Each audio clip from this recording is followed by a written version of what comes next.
The best primer for what you're about to witness is my now public final rebuke letter to Moriel Ministries and Jacob Prasch, which is on the Servus Christi website. But briefly, my advocacy for Jacob Prasch has been quite public. I have learned much from him and for some time have been eager to point people toward his ministry, both in private and publicly.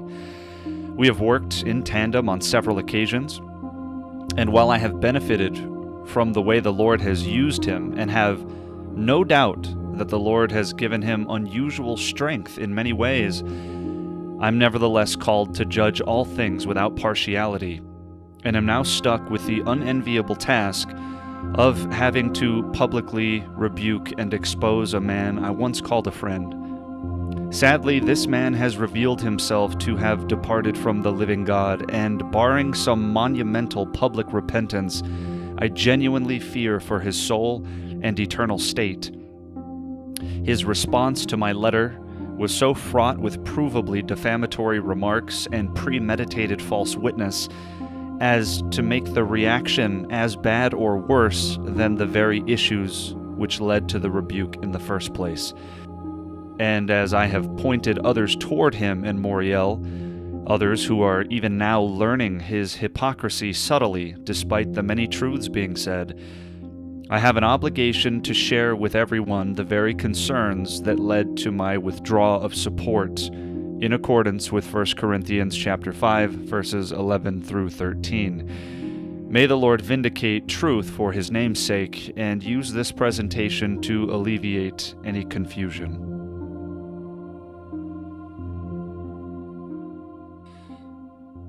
My name is Joshua, and welcome to what is the most unfortunate video I've ever had to produce. Before we get started, a couple of preliminary things, as the responses so far from both Jacob Prasch and Moriel have been so radically not in accord with even their professed beliefs that we simply can't rule anything out. Hence the picture of Saul and David here. It's not so much that I see myself as a David, as that Jacob Prasch appears to be exhibiting the very patterns of Saul, something he himself has taught about and is one step away from consulting the Witch of Endor, as it were. This is not a light matter, but first things first, a fair use notice. Everything we're going to be discussing here, all the videos used, the emails referenced, etc., these are all protected by fair use. The purpose of this video is for news reporting, for critique, etc. And as such, this is protected under the fair use doctrine.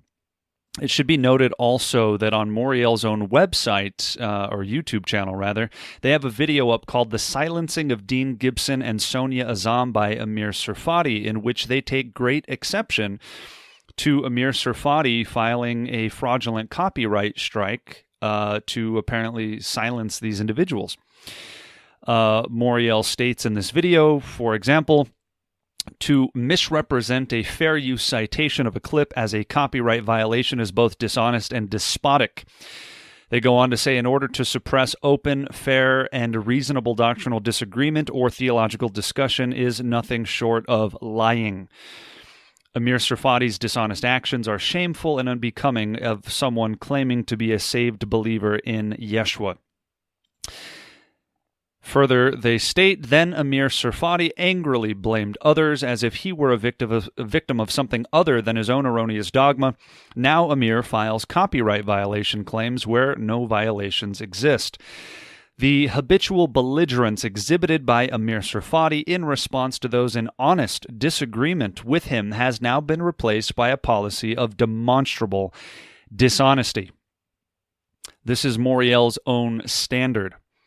Again, as they have been inclined to do things that are so radically not in accord with even their stated beliefs, it seems proper that we at least hold them to their own standard to see if the hypocrisy continues. But furthermore, Moriel is a worldwide ministry organization. On their own website, we can see here, it says Moriel is ministering worldwide in over 10 countries throughout the world, as well as having a vibrant and relevant online ministry. Therefore, as a result of there being a worldwide ministry organization, everything we're going to be discussing in this video is newsworthy as it pertains to Jacob Prasch directly and or Moriel Ministries. Jacob Prasch, the founder and president of this worldwide ministry organization, which operates in Australia, Canada, Denmark, Holland, Israel, Japan, New Zealand, the Republic of Ireland, Singapore, South Africa, the United Kingdom, and the United States, to say nothing of the many other places they visit. This is just where they have formally established ministry operations, ministering worldwide in over 10 countries throughout the world.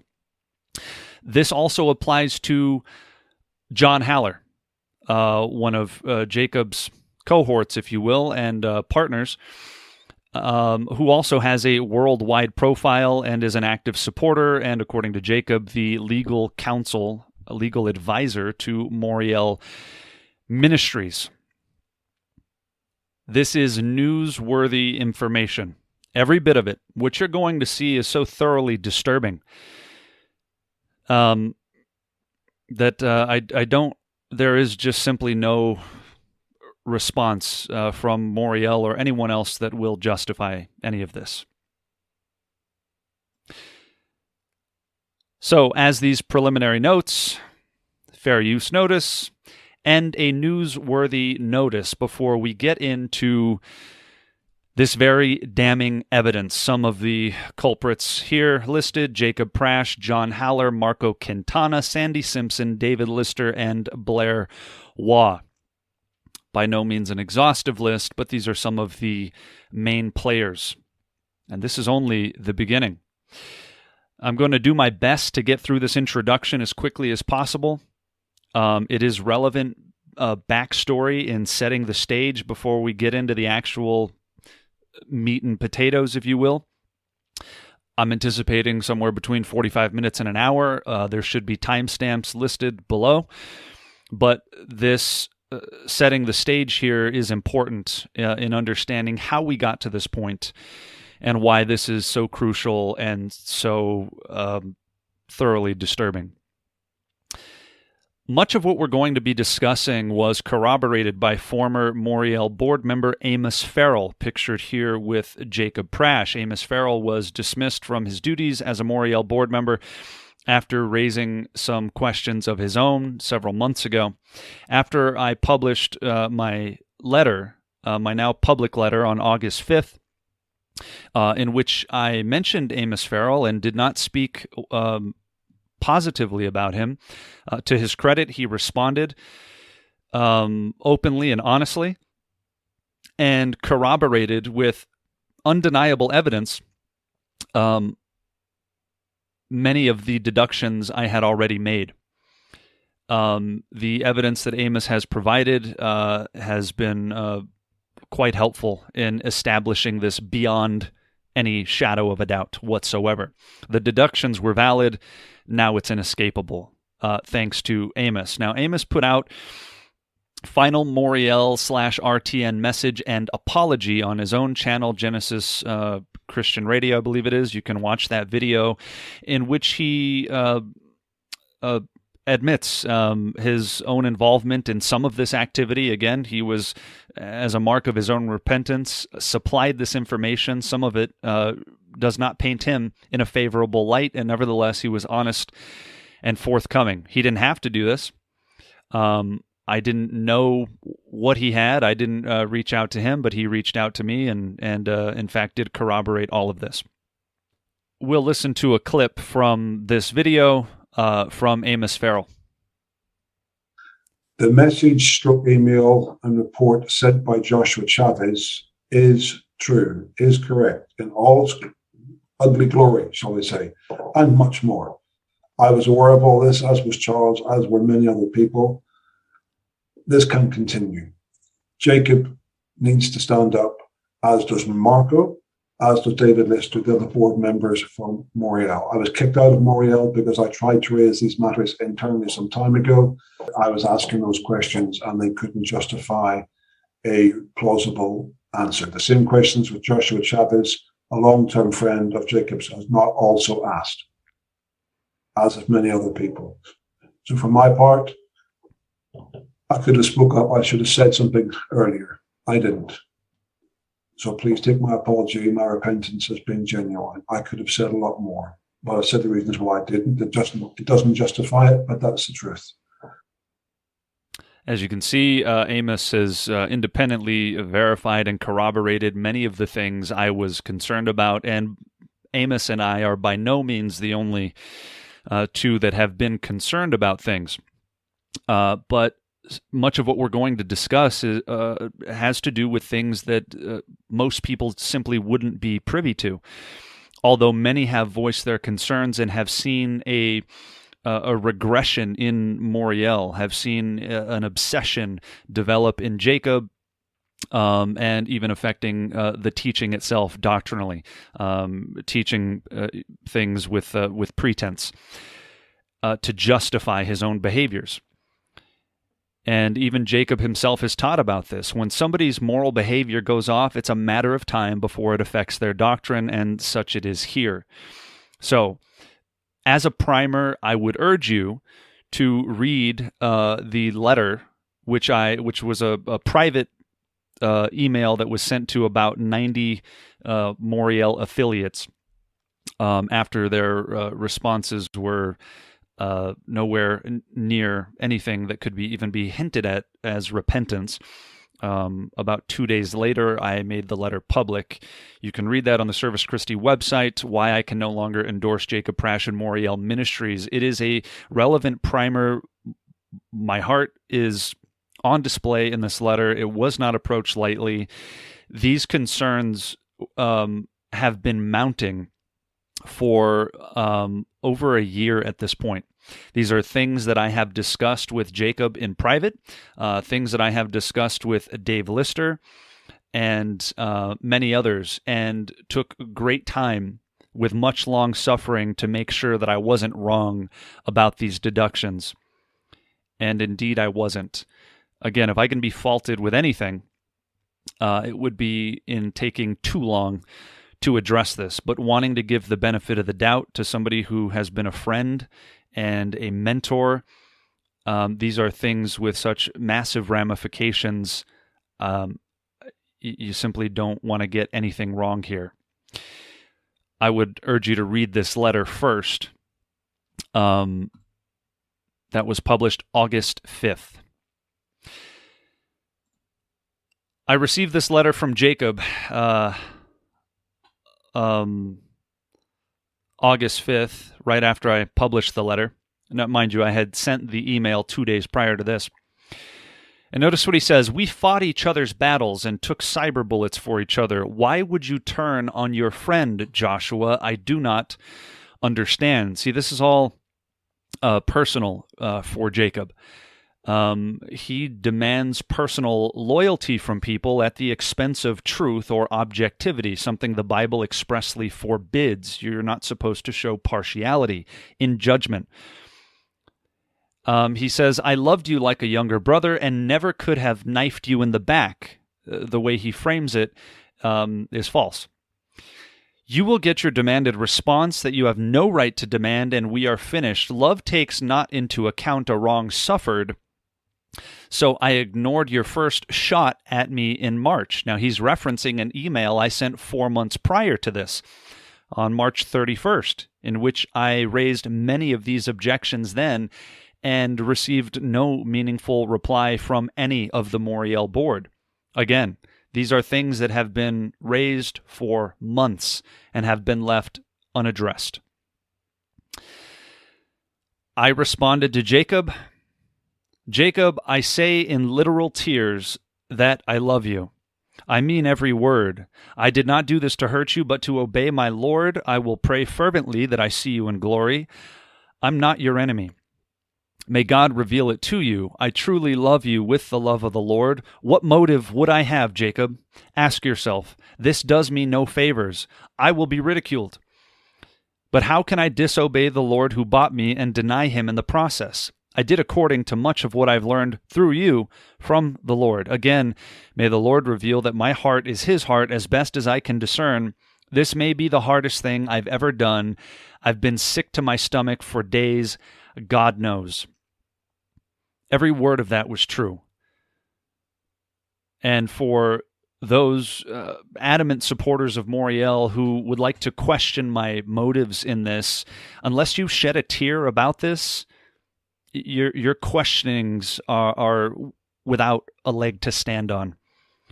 And as the evidence is going to clearly show, this is undeniable and utterly irrefutable. So when the spin doctors come out to say, oh, Josh is disgruntled or making this some kind of personal issue, again, I am far from the only person who has raised these objections, and we're going to get into all of that. But I bore this patiently and researched and was very careful to make sure I didn't come to wrong conclusions. Sadly, my conclusions, if I had known the depth of it, my letter would have been 10 times as forceful. What you're going to see is shocking, to say the least. I sent my email August 3rd. As you can see here, there are 2 PDF files attached. My March 31st email that was sent 4 months prior to a group of about 17. I included this to the approximately 90 Moriel affiliates, along with the second final rebuke letter, where I urged everybody to read both of them. And again, that was August 3rd. The letter that I referenced in there, you can see here, was concerns about Moriel. That's the topic, the subject. I sent that Wednesday, March 31st. At 5:48 p.m., March 31st, 2021. Among those it was sent to were Marco Quintana, Jacob Prasch, David Lister, John Haller, Blair Waugh, Sandy Simpson, and many other Moriel affiliates. There you have it. Concerns about Moriel. That is in response to, you can see it says RETW. That is in response to a letter that had to do with Moriel's former videographer, Tim Worth. We'll get into that. John Haller is complicit in much of this, as you're going to see. And as Moriel's legal advisor, I'm astonished at his utter dereliction, even from a legal standpoint, never mind a moral standpoint. But until or unless John Haller publicly repudiates his involvement with Moriel, he is complicit in all of this and supports it. Until or unless that happens. And he has already bent over backwards to defend Jacob in private emails, etc. Other key players here, David Lister, the Moriel secretary, and Marco Quintana, the heir apparent to the Moriel throne. Prior to my August 3rd final rebuke, another brother who has been a supporter of Moriel longer than I've even been a believer sent an email on July 19th. So again, my first email was sent March 31st. That was followed by another brother on July 19th to me and 5 other, the Moriel board, basically. Dear Jacob and brothers at Moriel, it says, please read the attached letter as soon as possible. Thank you. In it, among other things, he says, because of these patterns I've been witnessing and the concerns I've mentioned above, I have recently found it difficult to recommend Moriel to others. And unless these matters are brought out into the light and fully clarified and addressed biblically, I cannot in good conscience before Jesus continue to lend help, little as it is, to Moriel as an organization. He says, I found Joshua Chavez's March 31st email outlining similar concerns and imploring the Moriel board to address certain specific issues to be both confirming and encouraging.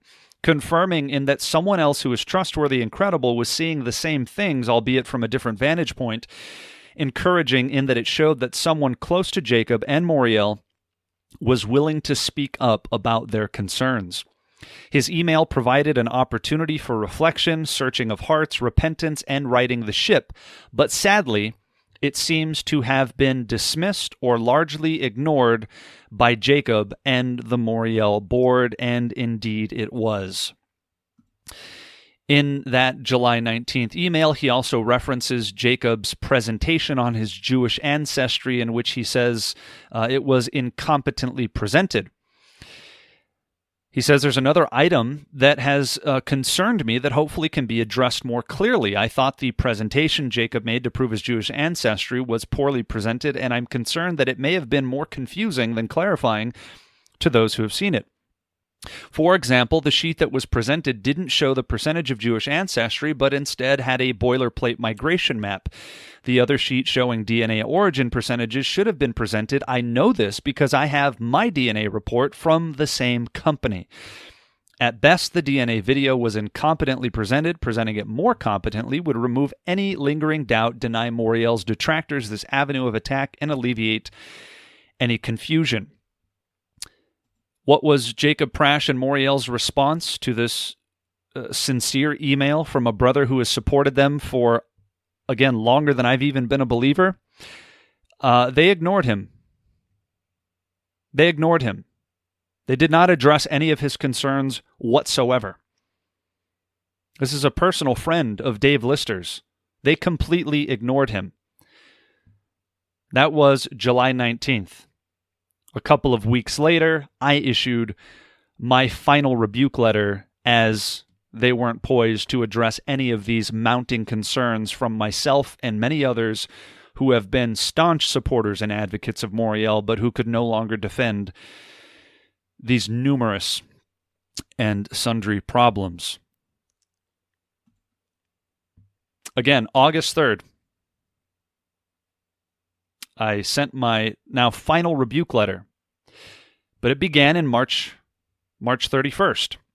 Concerns about Moriel. Okay? That was the subject line I added in response. I was copied in an email from Jacob. He copied all these people, and I was among those copied in it. And when I read what he was planning on doing, I took it as an opportunity to voice concerns that I had already voiced to several of them privately and had been growing. And the pattern continued. Again, this is March 31st, 2021. I had a phone conversation with Dave Lister back in December 29th of 2020, which we'll get into later. And so all of these individuals copied in this email from Jacob, which said this: blessings. This was March 30th, the evening of March 30th, or I guess it was the morning of March 30th, Jacob's time. I guess it would have been my evening. I don't think that Moriel or RTN should web post this. It is not a Moriel production.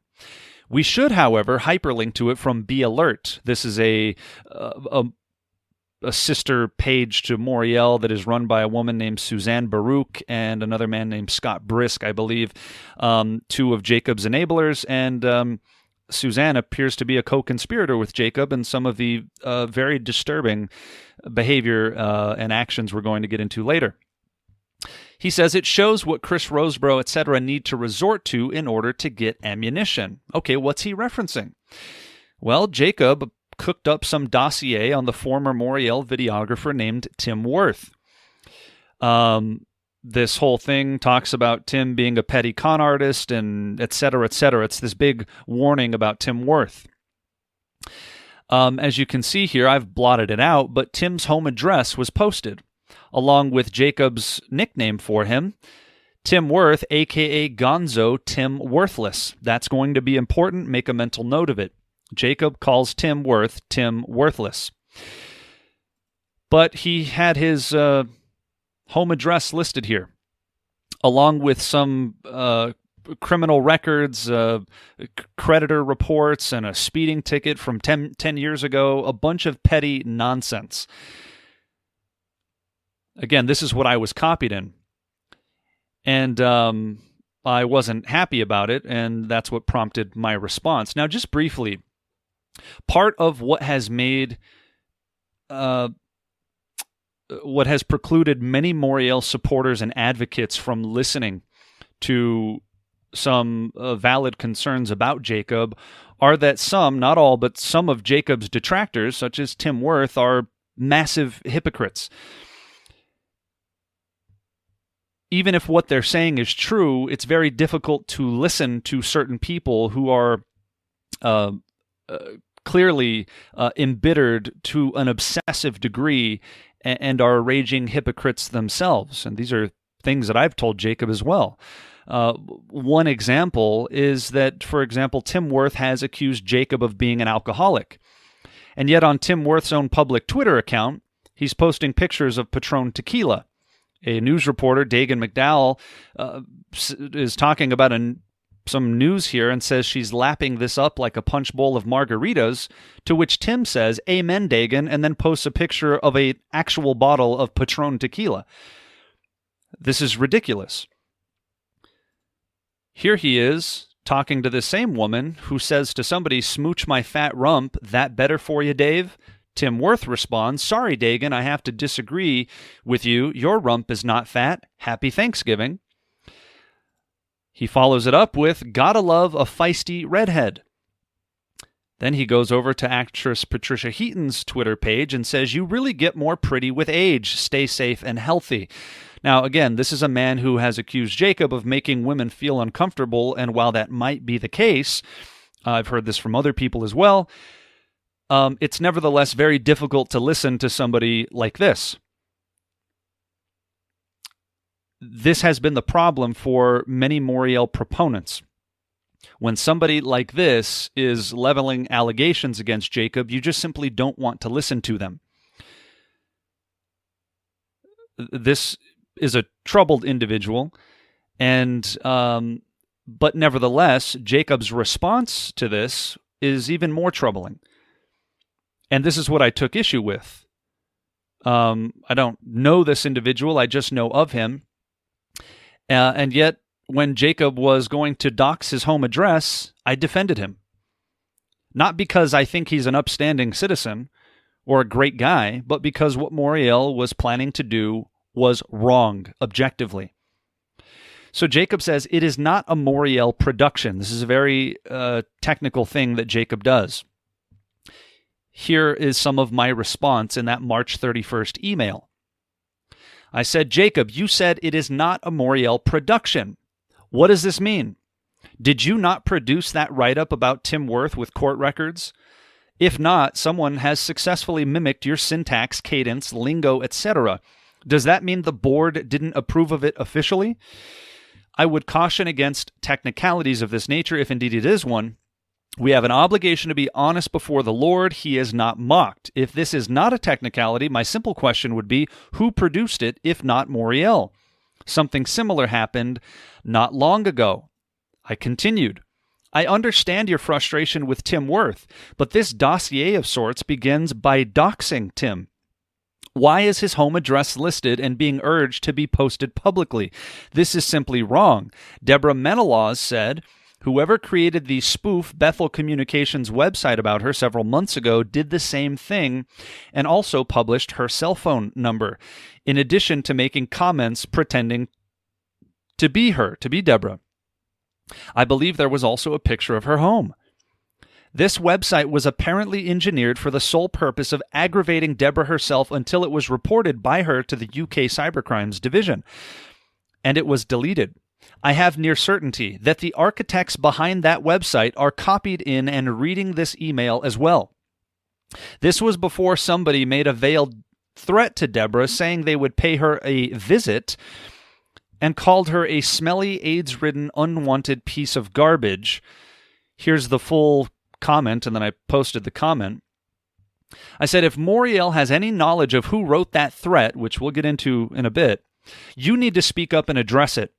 When I first heard about this, I didn't know what to think. Then I saw Moriel's public statement, which made it worse and raised serious questions, especially in light of the Spoof website, which I did know about. I have been praying about how and when to address this, and I have asked questions to both Dave and Jacob personally. It appears Providence has brought us to this time, and my own conscience will not allow me to leave it unaddressed, especially in light of this Tim Worth thing. I said, this is beginning to look like a pattern which will end poorly. There was also a spoof Tim Worth BitChute channel made with Spanish descriptions so as to disguise it as some random person. This is to secure plausible deniability. That can be seen here, and I posted a link to all of those copied in that email on March 31st. Jacob and Charles know about this. Charles Jardine, Jacob's little helper and tech person. But did the Moriel board also sanction this? I can't imagine Dave Hunt or Martin Lloyd-Jones creating something like this. It is patently ridiculous, petty, and merely retaliatory. This is to meet Tim in his own abode and defeat the purpose. At what point do surreptitious scheming and technicalities become outright lies? Does the Lord not see all? As I was copied in this email, I have an obligation before God to issue my sincere concerns about all of this. I pray someone listens to reason here before it's too late. I know Satan seeks to sift as wheat those doing damage to his work, and yet we all bear our own burdens to walk before the Lord in honesty and in truth. Can I understand being frustrated by antagonists? Yes. Have I always responded as God would have me to respond? No. And yet daily I must seek the Lord for his strength and direction, not my own. God forbid the errors of yesterday remain unrepented of and become the habits of tomorrow, who is our master. When we are taken in and stumbled by Satan, we will become stumbling blocks to those who look to us for guidance. May God keep us from it, for his glory and the good of his body. I sent this to all of these people here, and received scarce few responses, none of which addressed any of these issues directly whatsoever. I think I received 4 total responses. One of them was from this man, Blair Waugh, who is the Canadian administrator, and I believe is now a big board member at Moriel. His response to all of that, he says, among other things, Joshua, thank you for taking the time to write such a long and thoughtful answer regarding these things. Blessings. These are many of the same objections that I raised in my now public letter back in March. And one of Moriel's board members thanked me for my thoughtful response. The same man has now jumped on a bandwagon, falsely accusing me of having doctrinal and personal issues. These men are liars. As you can see, his response was April 2nd, 2021. A long and thoughtful answer. Now, he didn't say anything. Nothing was addressed. He just played the middle road and said, thanks, Josh. Another individual that responded is a woman named Beryl Hunter, who is seen here with several other Moriel administrators here at the Hayes Conference in England. She organizes Jacob's England conferences. She responded to me by saying, you are a true friend to Moriel. A true friend to Moriel. The same individual has looked the other way while Jacob has posted such monstrously defamatory statements about me. Many of the exact same objections that I brought up in March were just reiterated in my now public letter. So in March, or on April 1st, I was a true friend to Moriel. Now I have doctrinal problems. A true friend to Moriel. Blair thanked me. Beryl called me a true friend. And I got one more response. 2 more responses. This was from Jacob. And this was March 31st. He says, if I had an issue, I certainly would have first addressed my concern to you privately. You and I need to work closely together, Joshua. Now, notice his disposition here in March. I raise these objections, which he completely sidesteps, and his first response is to urge he and I to work closely together. This was in a relatively contained group of about 17 people. When I reiterated these concerns, along with a couple of others in my now public letter in August, but I sent it to 90 people, Jacob responded by accusing me of suffering from temporary insanity, having serious personal and doctrinal issues. He just went off the rails. But when I voiced the exact same concerns in March, he says, you and I need to work closely together. So at what point did these serious personal and doctrinal issues emerge, Jacob? They didn't. They're illusory. They emerged when Jacob realized that I wasn't going to let this go. That's when they emerged. I received another response from John Haller, attorney and host of Prophecy Update. One of the individuals in my August 3rd email to 90 Moriel affiliates was a gentleman named Shane in Texas. He's a longtime supporter of Moriel, he and his wife and family. He responded to the whole group, and he says this, as you can see, August 3rd. Blessings in Jesus. Thank you, Brother Joshua, for including me as a witness. My family and I have been incredibly blessed by Moriel TV and have been monthly financial supporters for several years. I pray nightly for Jacob Prasch and Moriel Ministries, Jacob's health, and the health and safety of his family. That stated, I am shocked and truly saddened by these revelations, but sincerely thank Joshua for diligently and lovingly bringing them to light in the hope of bringing about honest discussion, conviction, and hopefully repentance. I steadfastly believe that Joshua loves Jacob as a godly teacher and brother in Christ and has presented this information in detail and in accordance with Scripture. I pray that all involved will seek the Lord for forgiveness. May his name be glorified forever. Respectfully, Shane and Kelly. Okay. John Haller privately, not to the group, but privately responded to Shane on August 3rd and told him this. Shane, I do not know you. I can assure you that the allegations made against me in these letters are categorically false.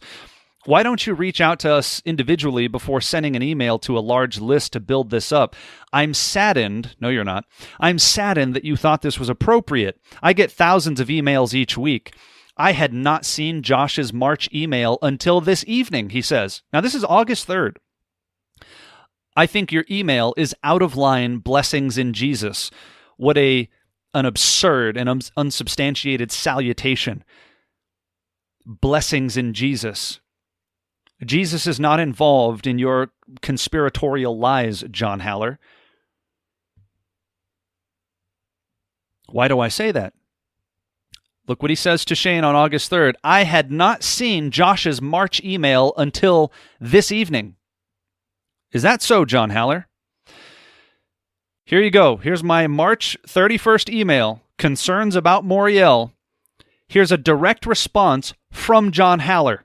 Not only did he see my March email, he was one of the 4 people who responded to it, and not vaguely, directly. Because in it, I said that John Haller's comment moderator, a woman named Linda, had been accused of potentially writing this veiled threat. And I asked if there was any merit to this claim. John Haller says, first, I have no idea, absolutely no idea who wrote that about Deb Menelaus. It's inappropriate, and I do not know anyone who would have written it. So John Haller lies to this gentleman named Shane, not thinking that he would forward me this private email, and says he hadn't even seen my March email until the evening of August 3rd. And yet he responded directly to it. This is not a forgettable email. This is an email in which I rebuked Moriel and raised some very serious objections to which John responded directly.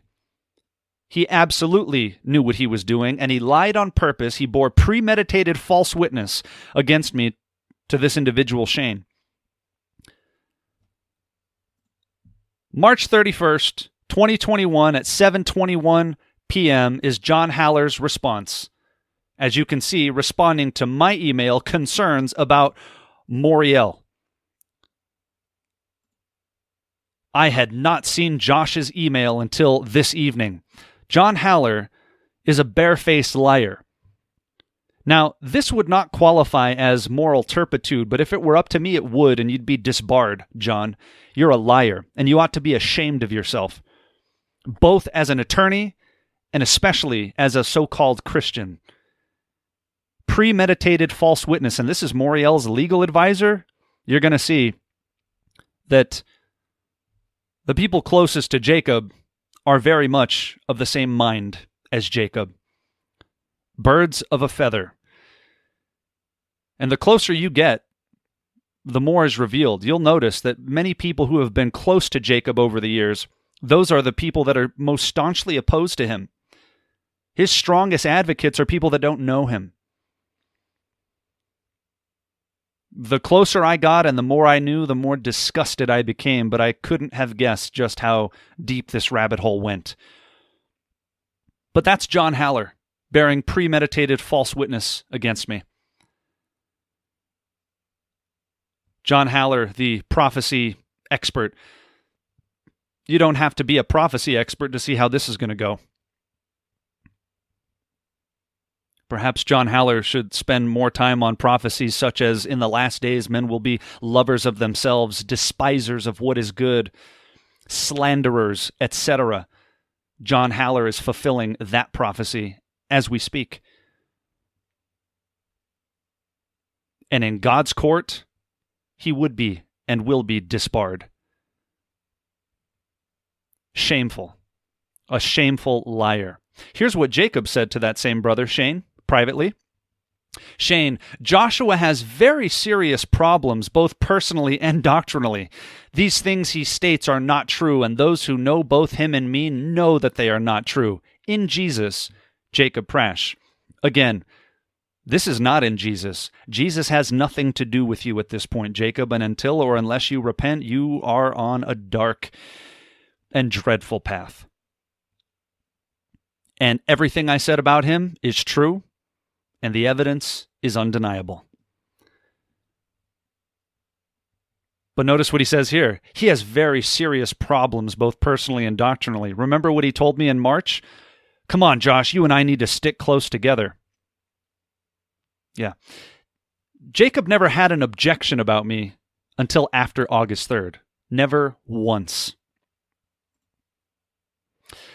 He told his enabler, Suzanne Baruch, who responded on August 3rd, I regret that he is attacking you. He is a troubled person.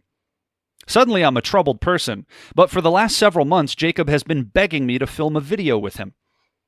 He wanted to film a couple of videos.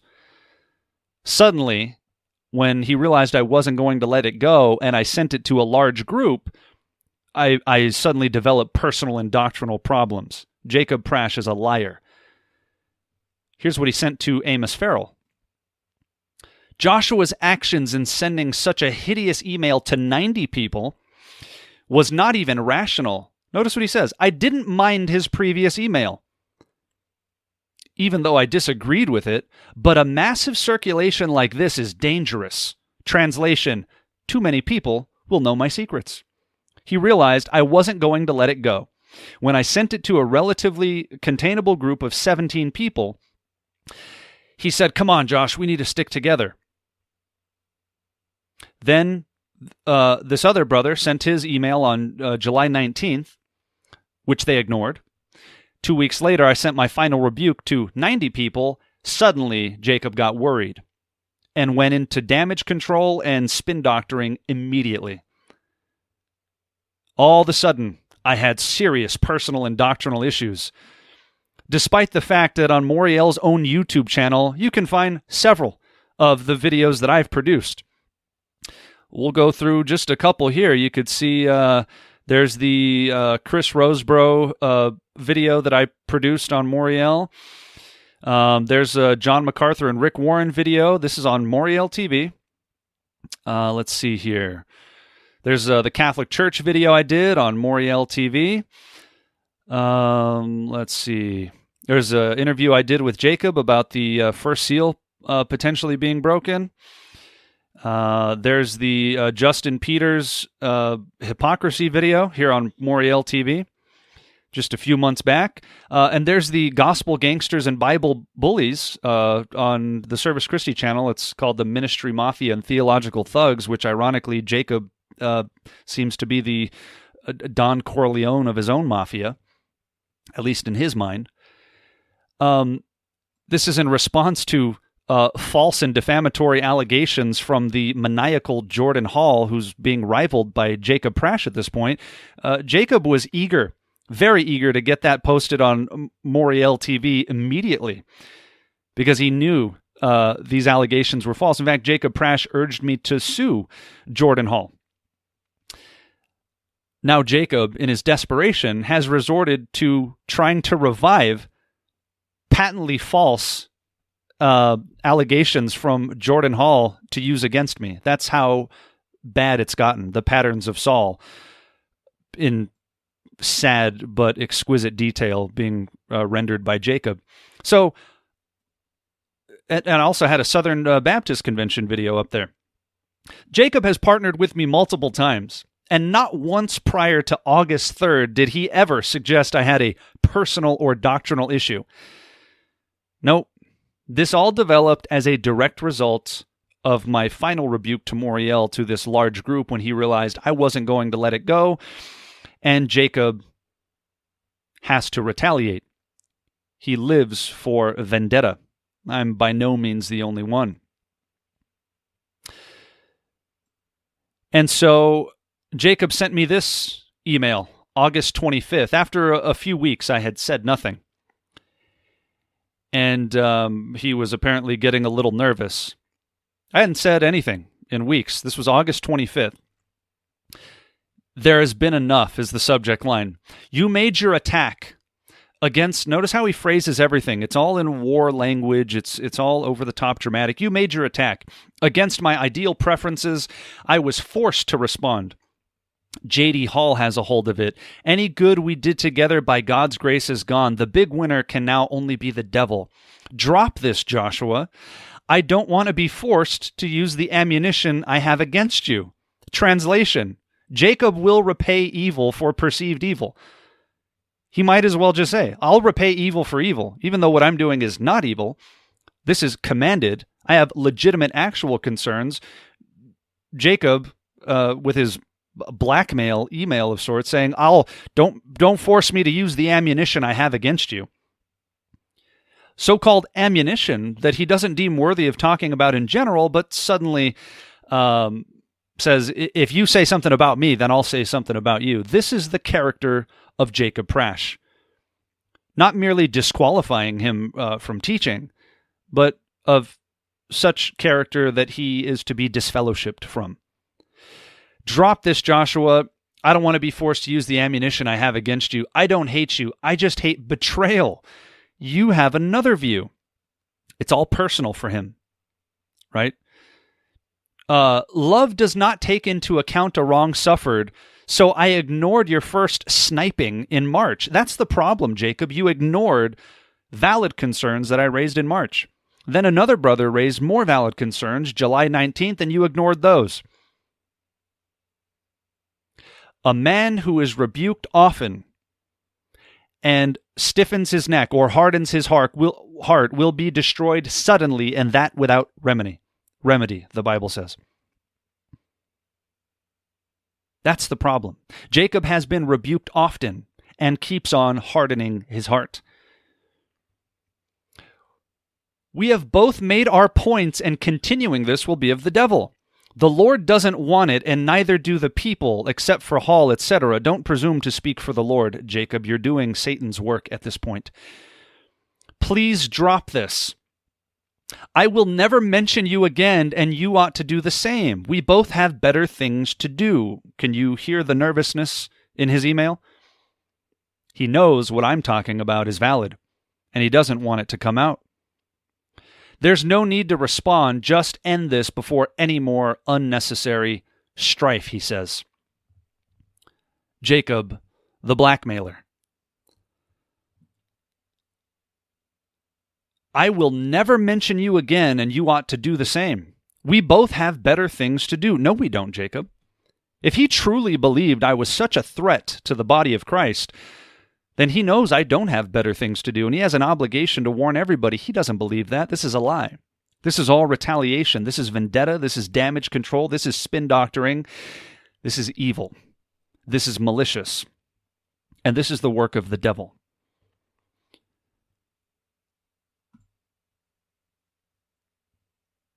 So after I made my letter public on August 5th, Moriel responds with their special edition Be Alert special edition on August 7th, 2 days later,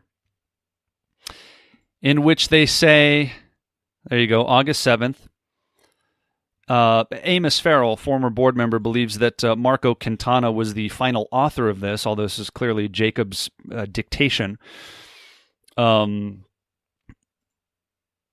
Marco's very eager to impress and do. Jacob always has somebody doing his bidding for him.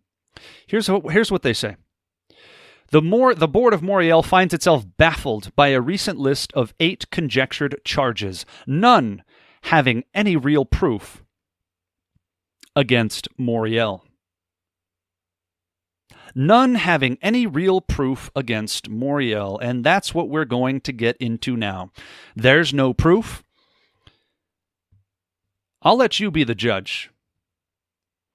And why is this important? In the book of Proverbs, we read, not to make friends with an angry man, and with a furious man do not go, lest you learn his ways and set a snare for your soul. The anger and ferocity, the apparently criminal schemes that Jacob Prasch has employed are of such a nature that he will, in fact, set a snare for your soul. This is the background. This is the backstory, and it is important. But Moriel says these are simply conjectured charges. There's no evidence. Well, let's get into the evidence, shall we?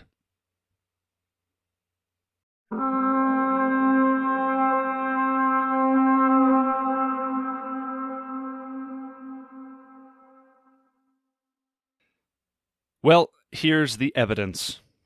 August 7th, 2021, Moriel responds with a special edition, a Be Alert post to their supposed conjectured charges that I brought up. Among these were, point 2 in my now published article, secret spoof websites and surreptitious activity. They respond, we'll take points 1 and 2 together here, but here's among the things they said. Moriel did not pursue exposure of this individual's hidden identity on Facebook as Joshua Chavez suggested, but only sent copies to anyone contacting us. One posted a redaction of it and contacted Moriel. Their identity remains unknown to Jacob Prasch. And in point 2, they say, at no time did Moriel post or commission any spoof websites to be posted by anyone or against anyone. Bear that in mind, through and through. They're referring here to, in point 1, a formerly anonymous blogger whose identity I revealed to Moriel. This is a person who has inserted himself into public discourse and appears to suffer from post-traumatic embitterment disorder, if I had to diagnose from afar, which I'm not qualified to do, but which it appears very much is happening with this individual whose life has been utterly consumed and obsessed with Jacob Prasch and or all things Moriel, myself included. This, however, does not mean that everything the individual has said is false. Nevertheless, they said Moriel did not pursue exposure of his hidden identity on Facebook as Joshua Chavez suggested. Yes, I did. But we only sent copies to some people, and somebody posted a redaction of this information and contacted Moriel, but we don't know who it is. Okay. So what are we talking about here? The individual, his name is Hugh Smith. Hugh Smith formerly operated a blog that appears to now be offline, and has devoted 2.5, 3 years, by his own admission, has scoured through thousands of comments and so on and so forth. A veritable obsession with Jacob Prasch. Exposure of truth is one thing. Idolatry is quite another. One of the very things that I have seen emerge in Jacob Prasch and Moriel on the opposite end of the spectrum. In any event, this is information that I sent to Moriel. Having discovered the individual's identity, I noted to them some very key points of hypocrisy and deep concern that would merit voicing. Such as, he says, with his friend here, we're like a butch gay couple. Look at the direction of our arms. We're holding hands. This obsessed, deranged individual has accused Jacob of all sorts of false things, has accused myself of all sorts of false things, and many other people. Now again, when you're dealing with an individual who is this hypocritical and this deranged, it makes you not want to listen to anything that they say. However, everything he has said is not necessarily without merit. But you can see the issues. He's immersed in and in love with this so-called kawaii culture, as you can see here. This article highlights the intertwined origins of kawaii and Japanese queer culture. The individual uses an avatar of the late Edie Sedgwick from the X-rated film Chow Manhattan, and yet accuses Moriel and Jacob of all sorts of inappropriate stuff. The point being here, this individual's a massive hypocrite. Now, this is information I sent to them. I said, listen, I've discovered who this guy is. This merits posting. I said I would just post this on Facebook, make a public post about this, leave it at that. I said, the information is there to do what you're going to do. But I would recommend just making a Facebook post and letting people draw their own conclusions. That's what I said. And operating under the suspicion, even at that time, though I couldn't prove it, that perhaps some in Moriel might be poised to do something sneaky, I specifically said, do not do anything surreptitious with this information. It is my personal counsel that you not do this. This is valid information. If you're going to post it publicly. I think it should be posted. Here's what it is. And since Jacob Prasch is the primary target of this individual, well, here it is. Here are some valid concerns, some valid hypocritical points. The guy is deranged, obviously. Moriel couldn't help themselves. They couldn't help themselves. Now, I sent this information to 6 people. Jacob Prasch, David Lister, John Haller, Blair Waugh, Amos Farrell, and Charles Jardine. These are the only 6 people I sent this information to. Okay? So when they say here, one posted a redaction of it and contacted Moriel, their identity remains unknown to Jacob Prasch. How is that possible? How did anybody else get a hold of that information? I only sent it to 6 people, so the information could have only come from one of those 6 people or myself, and I only sent it to these people. So, how did somebody else contact Moriel to tell them we posted a redacted version of information that only 6 Moriel insiders had access to? It's absolutely impossible. The only explanation is that somebody in Moriel gave it to somebody else and told them to post, make some fake website about it, and that's exactly what they did. So here's a screenshot of the website here. You can see a disclaimer at the bottom. It says it was talking about a video I had made. This video resulted in the question being sent to Moriel USA and then sent me on my search for TBC Kawaii of Power Play Pause. Again, Moriel USA and Moriel UK were actually disinterested. How would this person know this? Jacob Prasch makes no public remarks, although they ask that we make the following legal disclaimer. Stop. So somebody contacted Moriel, apprising them that they somehow magically got access to the information that I only sent to 6 Moriel people, and said, hey, we'd like to make a website about this. Do you want to say anything? And Moriel said, no, don't tell us who you are either. We want to make sure your identity remains unknown to us, but just put a legal disclaimer from us. Is that what we're being led to believe? Because that's hogwash, as one might say. The legal disclaimer down here continues, irrespective of our faith-based moral values. Now, Moriel told this person, whose identity supposedly remains unknown to Jacob Prasch, told them to write this legal disclaimer on their behalf, but asked no questions about who it was or why they were doing this or how they got information that only 6 Moriel people had access to. Irrespective of our faith-based moral values governing sexuality, Moriel USA accepts the legal right of homosexuals and bisexuals to so identify themselves, and our faith disallows hatred toward them. This was a website called nopowerplaypause.com. It may or may not still be active. Okay. So you can see the bogusness of Moriel's statement already. Here's where it gets particularly bogus. Jacob Prasch sent me an email on March 12th, 2021. 2 weeks after this is when I issued my first rebuke to Moriel. Notice what Jacob says in here. It's now crystal clear.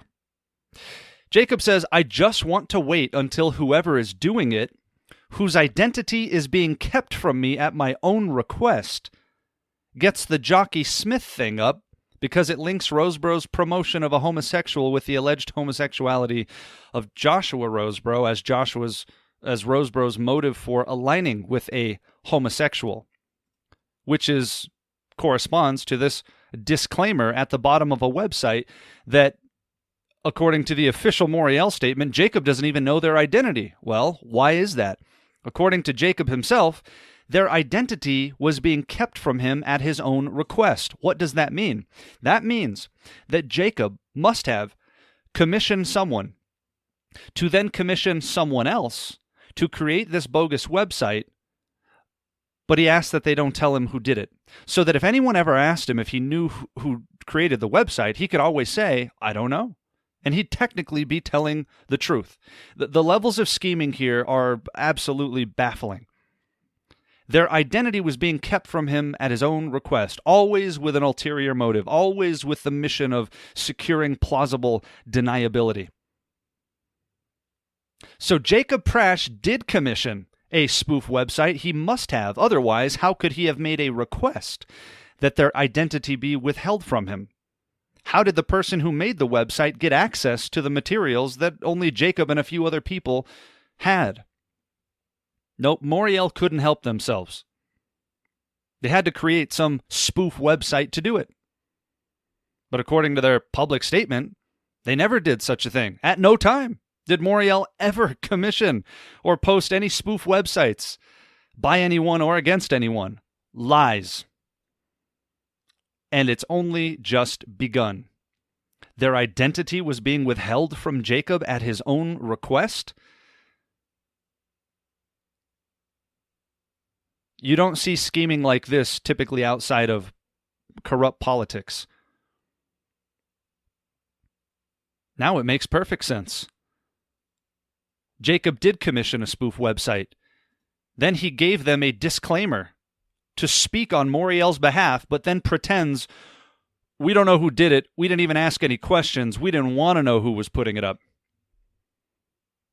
Bogus. Their identity was being kept from Jacob at his own request, which means he told somebody else, give somebody these materials, have them build a website, and then just don't tell me who did it. Wow.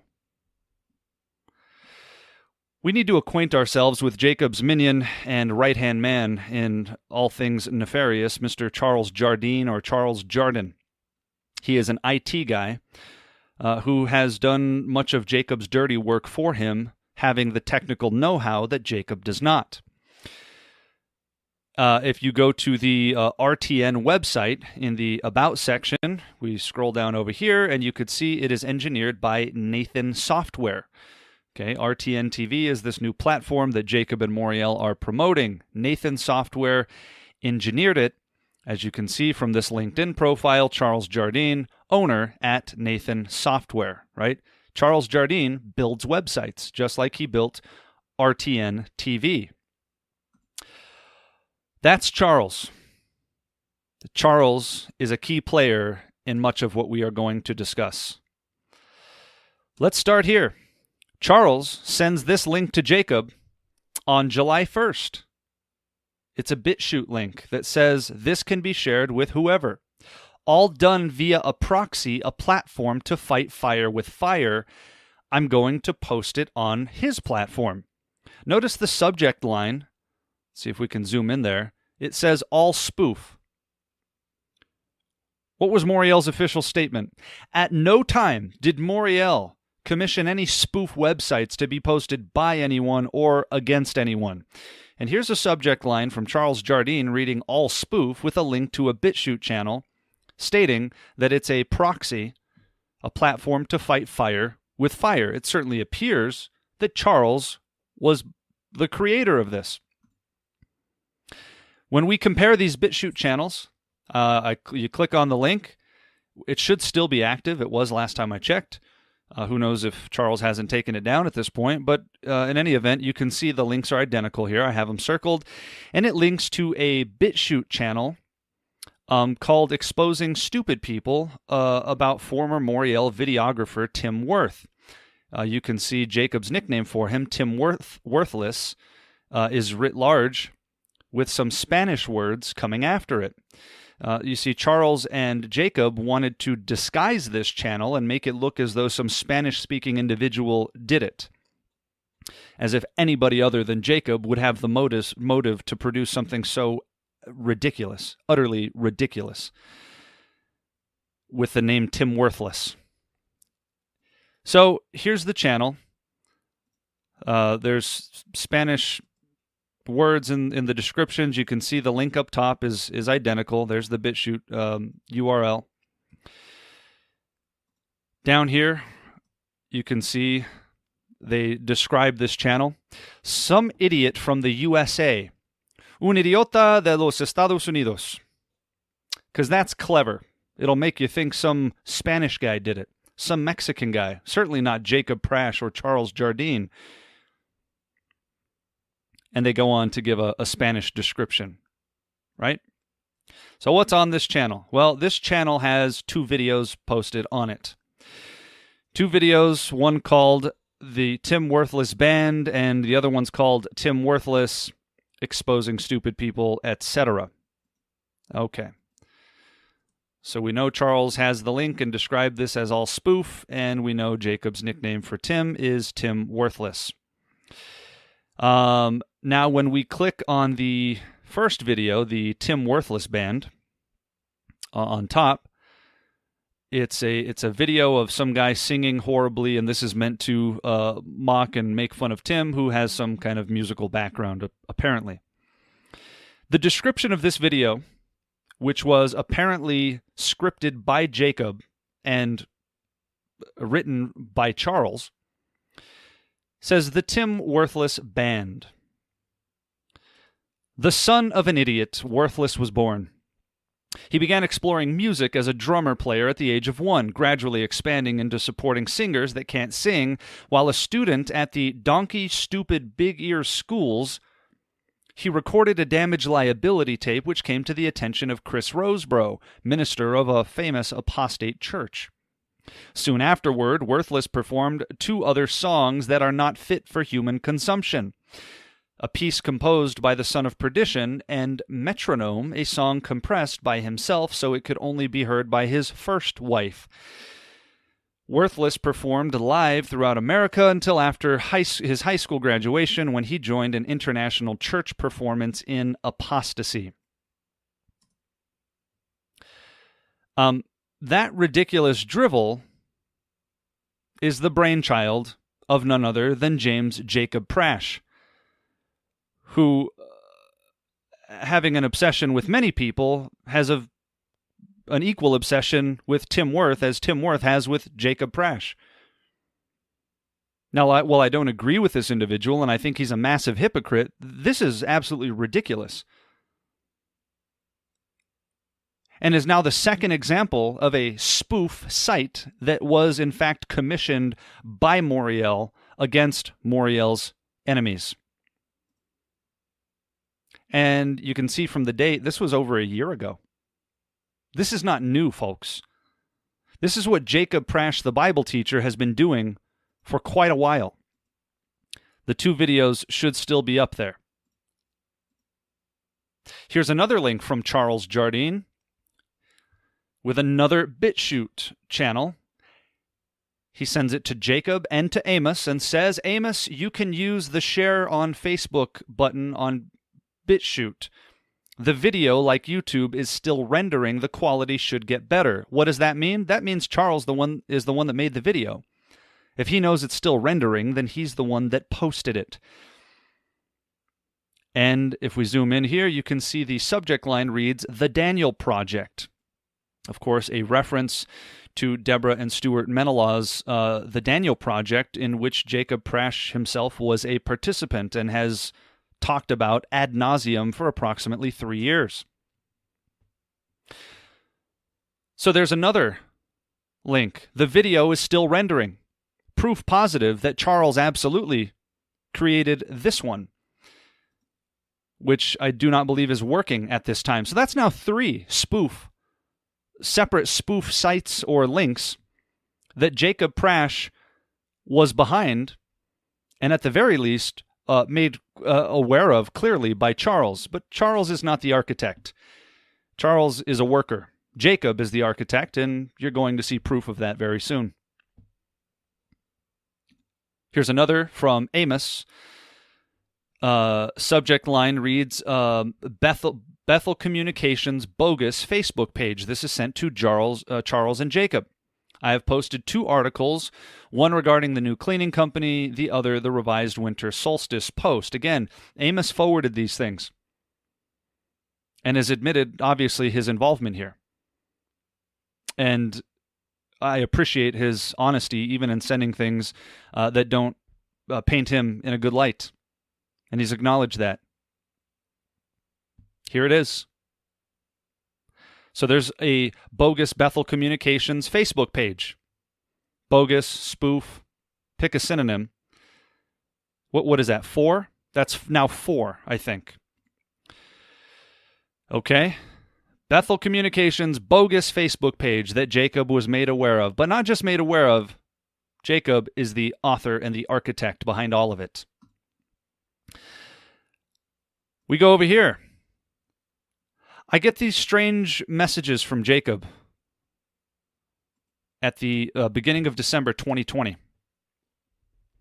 Jacob sends me this message here. Did you produce this? I do not dislike it. In Jesus, Jacob P. And it's a link to a Facebook page that I think linked directly to some video on a Facebook page. I had no clue what it was. I clicked on it, and it takes me to the Bethel Communications Facebook page, which was, needless to say, confusing to me. I responded to Jacob, and I said, there's the link. I responded back, and I said, you just sent me, I was quite agitated. This made no sense. I said, Jacob, you just sent me a video made by Deborah Menelaw's. It says Bethel Communications on it. How on earth would you think I produced it? What are you talking about? And it's critical of you. Why would you not dislike it? This makes zero sense. It just was absolutely confounding. Jacob clarifies for me. It's on a spoof site of Studio Scotland. It is not Studio Scotland. I have no problem with it. So, at the very least, we know Jacob doesn't have a problem with this sort of thing. Keep that in mind. Anyone interested knows Rosebro calls me a cult leader, so I really don't care. If it's not a treat that you cooked up, I just know where they got it. It doesn't matter. Blessings. None of this made any sense to me. He's basically acting like he just stumbled across something that appeared to be related to Deborah Menelaus, but he somehow knew it was a spoof site, as if, again, anyone would have the motive to do this other than Jacob Prasch and his minions. I was agitated. Notice the subject line. Jacob is admittedly cyber ignorant and apparently forgot to change the subject line, which was a forwarded message that said it's working now. I didn't recognize this immediately. And going back through all of this material, I noticed the subject line had the title, It's Working Now. Which means what? Somebody must have sent him an email that said it's working now. Jacob then forwarded that email to me, forgetting to change the subject line, and then asked me if it was something I produced. Further asking me, if it's not a treat you cooked up, I just know where they got it. No, Jacob, it's not a treat I cooked up. It's probably a treat from whoever sent you the original message with the subject line, It's Working Now. There's the original email. It's just a forwarded email that says it's working now with this link. Jacob says, did you produce this? Already I know something's wrong. Now, in talking with former board member Amos Farrell about all this in recent weeks, I asked him, is it possible that you were copied in or perhaps even sent an email to Jacob with the subject line, It's Working Now? Approximately 5 minutes or less, Amos responds with this email.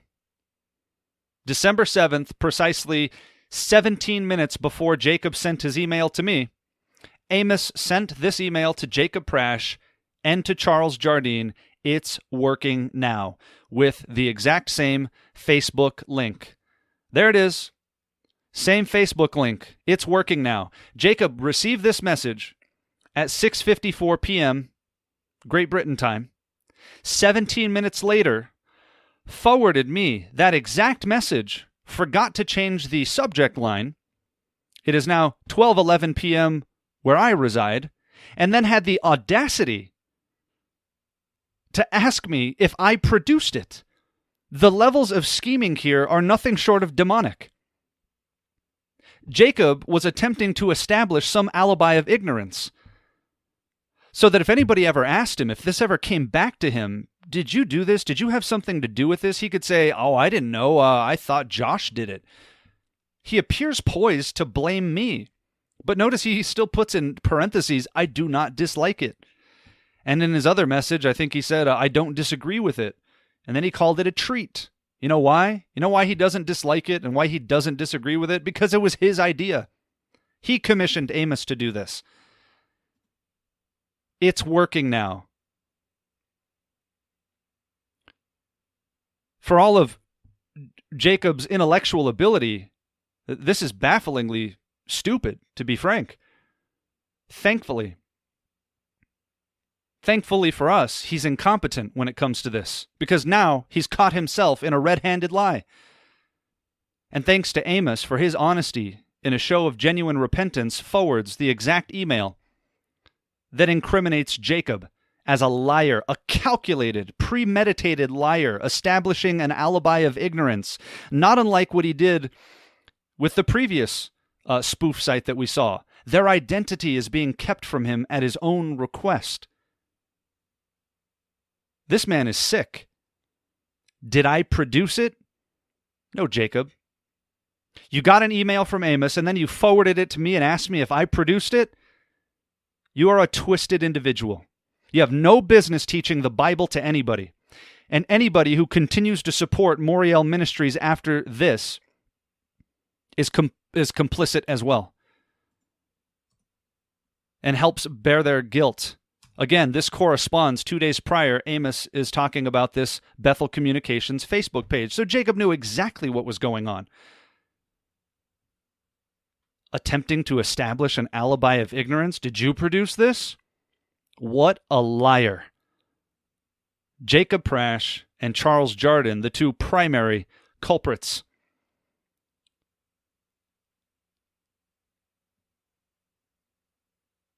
This isn't about Amos, or even primarily about Charles. This is about Jacob Prasch, the so-called Bible teacher. These are his ideas. These are his scriptings. He is the architect. But there's a coalition of people around him trying to hide this, trying to suppress this, and defending this at all costs. Not merely defending this, bearing premeditated false witness against people like me, who have dared to cross the great and powerful Jacob and address these things and to bring them to light. And among them are Devore Truth with Marco Quintana. Whatever you're doing right now, if you are subscribed to this YouTube channel, pause this video, go to Devore Truth and unsubscribe immediately. Hit the unsubscribe button. Go to Fellowship Bible Chapel with John Heller, FBC, and you hit the unsubscribe button. John Haller is helping Jacob conceal these matters. John Haller is a liar, as we've already seen, privately telling someone he never received my March 31st email when he himself responded to it directly. Go to Dean Gibson's channel, Jacob's new sister ministry, so-called, and hit the unsubscribe button, and absolutely go to Moriel TV right now and hit the unsubscribe button. We are commanded to withdraw support, to purge from ourselves the evil person, and if you give them your time or your attention after this overwhelming and irrefutable evidence, you are guilty with them. But it only gets worse. What is that? At least five instances of spoof websites being commissioned? 4 or 5. At no time did Moriel post or commission any spoof websites to be posted by anyone or against anyone.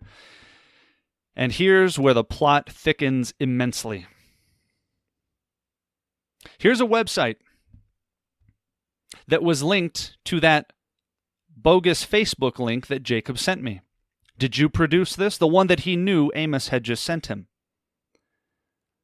I clicked on the Facebook link, and on that Facebook page there were various other links. One of them was to this very website, which is bethelcommunications.biz. As you can see, the official Bethel Communications logos are on it.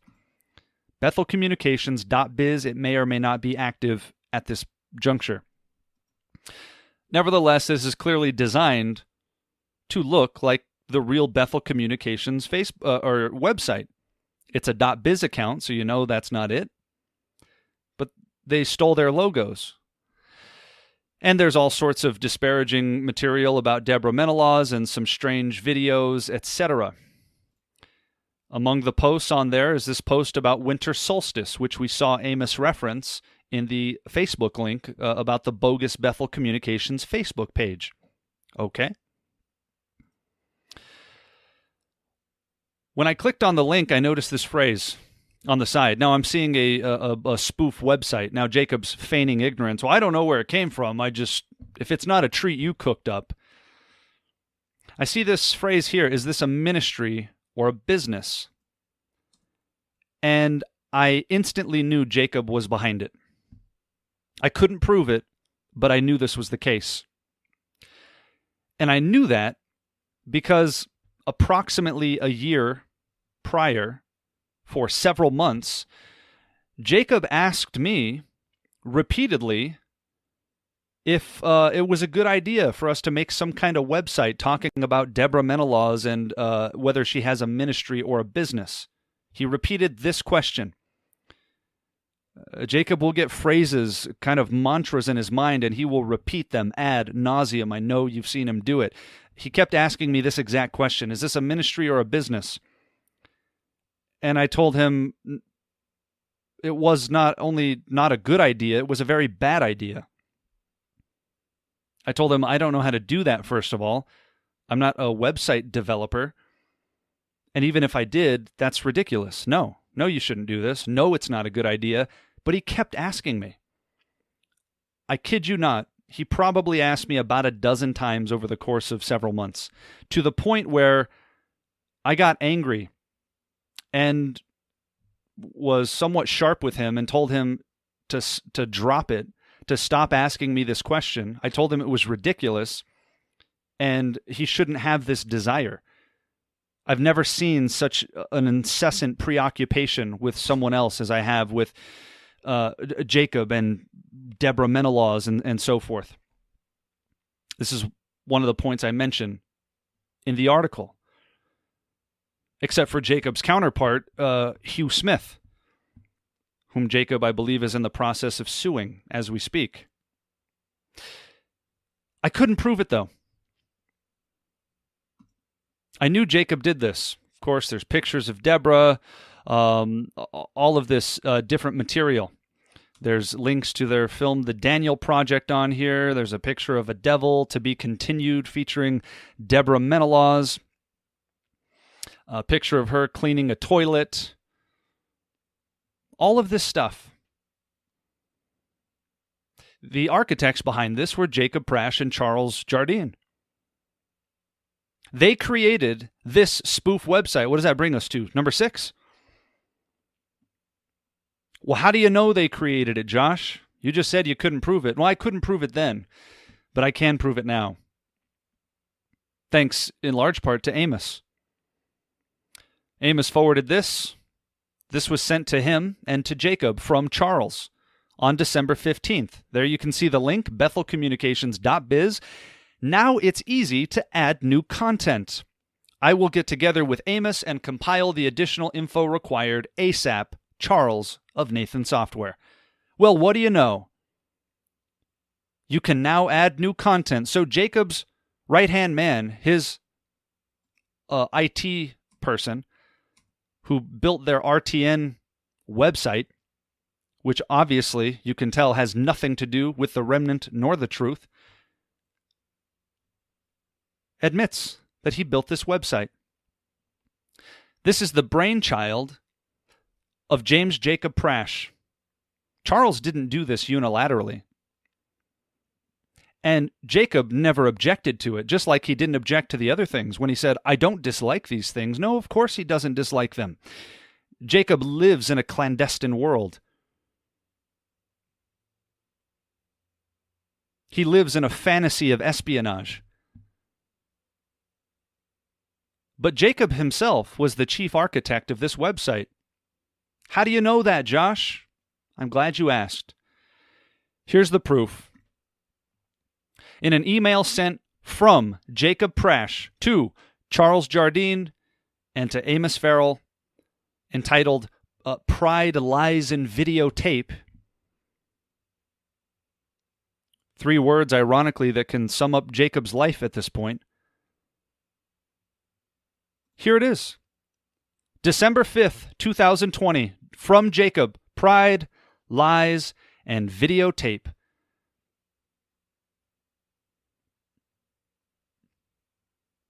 There's 2 pictures of Deborah. And here are all these questions. Is this a ministry or a business? This is just the zoomed-in version. Of course, you know, it's hard to... I don't have the full zoomed-out version here. It'd be so small. If you scroll down the email, this is the body of the email. Is this a ministry or a business? And again, here are these pictures. Now, what's interesting here, this is the email, okay? This is the email, as you can see, and I'll just scroll all the way. Well, you can see it there. Forwarded from Amos. That's from Jacob. Pride Lies in Videotape. I want you to take a close look at these pictures that are in the body of Jacob's email. They're pictures of Deborah, but right up here, if you can see the cursor, you can see the name Suzanne Baruch in white letters right on the face up here above this Facebook link. Okay? Now notice the screenshots of the phone. On this one in particular, the phone battery is at 12% and the time says 3:18. If we go to the website where this photo was actually posted, you see the same exact picture. Up here, phone battery's at 12%. The time is 3:18, but you notice there's an odd, almost the same hue of blue, but not quite, blurred out space right up here. What was this blurring out? Well, it was blurring out the name Suzanne Baruch. Suzanne Baruch is the administrator of the Moriel Be Alert Facebook page. She is one of Jacob's enablers and apparently one of his co-conspirators in creating these spoof websites that Moriel insists they never created. Isn't that something? The same woman who berated me in responses for my letter to Moriel was apparently aiding and abetting Jacob in creating these spoof websites. Perhaps that's why she was so defensive. While you're at it, if you follow Moriel Be Alert, go unfollow their Facebook page now as well. They took her name off because they didn't want her name associated with their fake, phony Bethel Communications website. Just a side note. Same exact photo from Jacob's email. It certainly appears that Suzanne was helping Jacob to create this bogus website. Is this a ministry or a business? Now, this is the email that Jacob sent. These are the scripted points that he wants on his fake website that he himself commissioned, that he himself created. Let's compare it to the website. Here's Jacob's email. Is this a ministry or a business?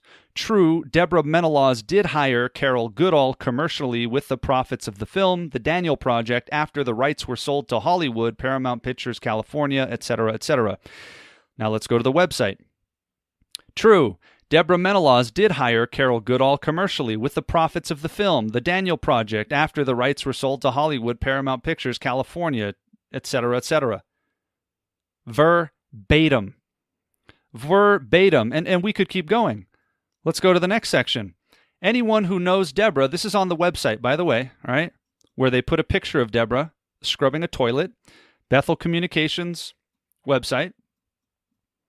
Anyone who knows Deborah Menelaus knows that this above photo is not what she looked like in 2017. Okay, let's go back here.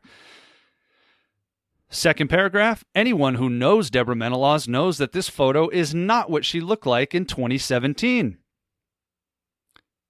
This is word for word Jacob scripting on the fake Bethel Communications website that Moriel in writing denied doing. Except this email from December 5th of 2020 proves precisely the opposite. They knew exactly what they were doing. Jacob Prasch himself commissioned a spoof website to be built by Charles about Deborah, etc., etc. Moriel and its adjuncts are caught red-handed liars. Bald-faced liars. This is astoundingly bad, folks. Jacob Prasch, John Haller, Marco Quintana, Sandy Simpson, David Lister, Blair Waugh, and anyone else who remains silent in the face of this evidence is guilty by silent approbation. Until or unless John Haller publicly repudiates these actions, he himself supports them. He supports them by silence. Sandy Simpson had the audacity to say Josh drank the Kool-Aid. So what are you drinking then, Sandy? All of these men are liars. At no time did Moriel post or commission any spoof websites to be posted by anyone or against anyone, at least 6 times so far. Undeniable, irrefutable. But it gets worse. How could it get any worse, Josh? I know. Remember, Charles Jardin tells Jacob it's now easy to add new content. Jacob sent the original email to him on December 5th. By December 15th, they're still adding new content, developing this website over the course of a couple of weeks. So now that we know that Jacob Prasch is the chief architect behind this, that he himself commissioned this website to be built, what else was on it? Among other things, Jacob commissioned Charles to post a video. They made this video showing a picture of Deborah and Stuart Menelaw's home, which I've blurred out for their own protection, and they entitled it The House of Sham, one of Jacob's clever ideas. They actually took a picture of their home, posted it on a fake website, stealing their logos, which I believe is illegal and would constitute online fraud, and to the extent that that's true, they ought to be prosecuted. But then they doxed her. They put pictures of her house in a video, in a 4-minute and 37-second video called House of Sham. That's what Jacob Prasch, the Bible teacher, has been doing while preparing weekly Bible studies, pretending to be a representative of the Lord, signing his emails with the salutation in Jesus, which Jesus has absolutely nothing to do with. What else did Jacob do? Well, they created this picture of Deborah. They cut a photo of her head and placed it on a woman scrubbing a toilet. Deborah apparently has some kind of cleaning business, which Jacob knows about and was trying to expose the workings of. There's this little statement underneath the photo. Due to COVID, I have had to go back to scrubbing. Check out my company, redacted, I blurred it. Just another little company I own, Debs. The irony of Jacob talking about people's private business ventures, while he himself claims to operate a money-generating website business, which is a lie and he knows it. It's just astounding. Gaslighting is not a strong enough word. Hypocrisy is not a strong enough word to describe who and what Jacob Prasch is. Oh, but it gets worse. In another act of maniacal savagery, Jacob instructs Charles to post Deborah's phone number. So they posted her home, a picture of her home. Then they posted her phone number down here. For cleaning services, call us on ... and put her personal cell phone number up there. That's Jacob Prasch. He was poised to do the same thing to Tim Worth. He wanted to publish his address. That's what led to that was the catalyst for my first rebuke, March 31st. Thankfully, Amos corroborated all of my suspicions and deductions with irrefutable, hard facts. Jacob is the chief architect behind all of this, with his partner Charles, who has the technical know-how to actually do it, but it keeps getting worse. Here's another message from Charles to Jacob and Amos, with the subject line, Devil Woman Update. Remember, guys, do not share with anyone, says Charles. And it's a link to their very own rtntv.org website. It's a video link, but it's a private video link. It's just for them. Don't share with anyone. Again, I say, RTN-TV is supposed to stand for the Remnant Truth Network. And this activity has neither to do with the remnant nor the truth. It has everything to do with deception and retaliation. The very antithesis of biblical Christianity is exactly what this network has to do with.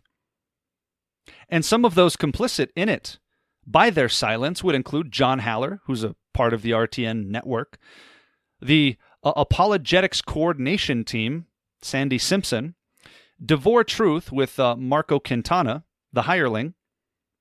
These are just some of the people that are behind it, that are supporting Jacob in the face of overwhelming and undeniable evidence, pretending as if they didn't know. Crafting premeditated false witness in an attempt to discredit me because I dared to bring these things up and because they feared that I would bring them to a larger audience. They knew what was coming. But it gets worse. Remember, don't share with anyone, guys. That's what Charles tells to Jacob, and it's some video. Well, what could this video be? Let's get a word from Amos talking about this very thing, and in fact, we are going to raise the volume just a bit here.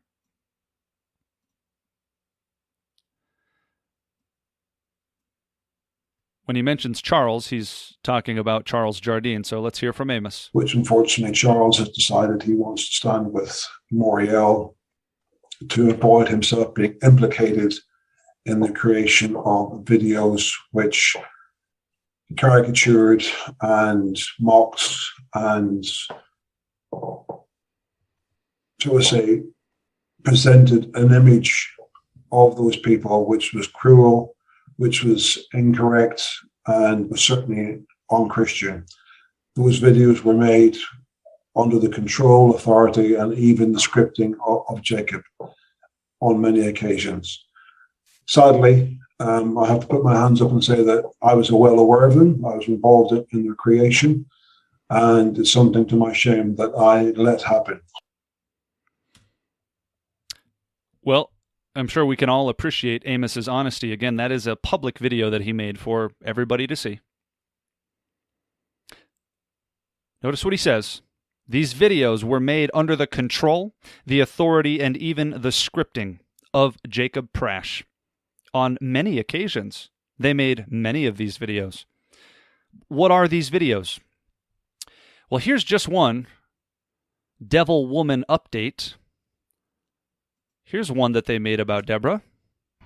Meanwhile, we continue to sound the alarm to encourage everybody to be studying the Word for themselves. And prepare for a day that may come when the internet or power goes down, where you may not have others to rely on, especially if you've had to come out of your church group because of wrong teaching. That is why we are here, to build up the body of Christ, and we are here for you, as long as the Lord allows. So please do keep in touch. That is what the children at Moriel Ministries have been producing behind the scenes while they're doing Word for the Weekend Bible studies and so forth. That's Jacob Prasch, the Bible teacher. That's his brainchild.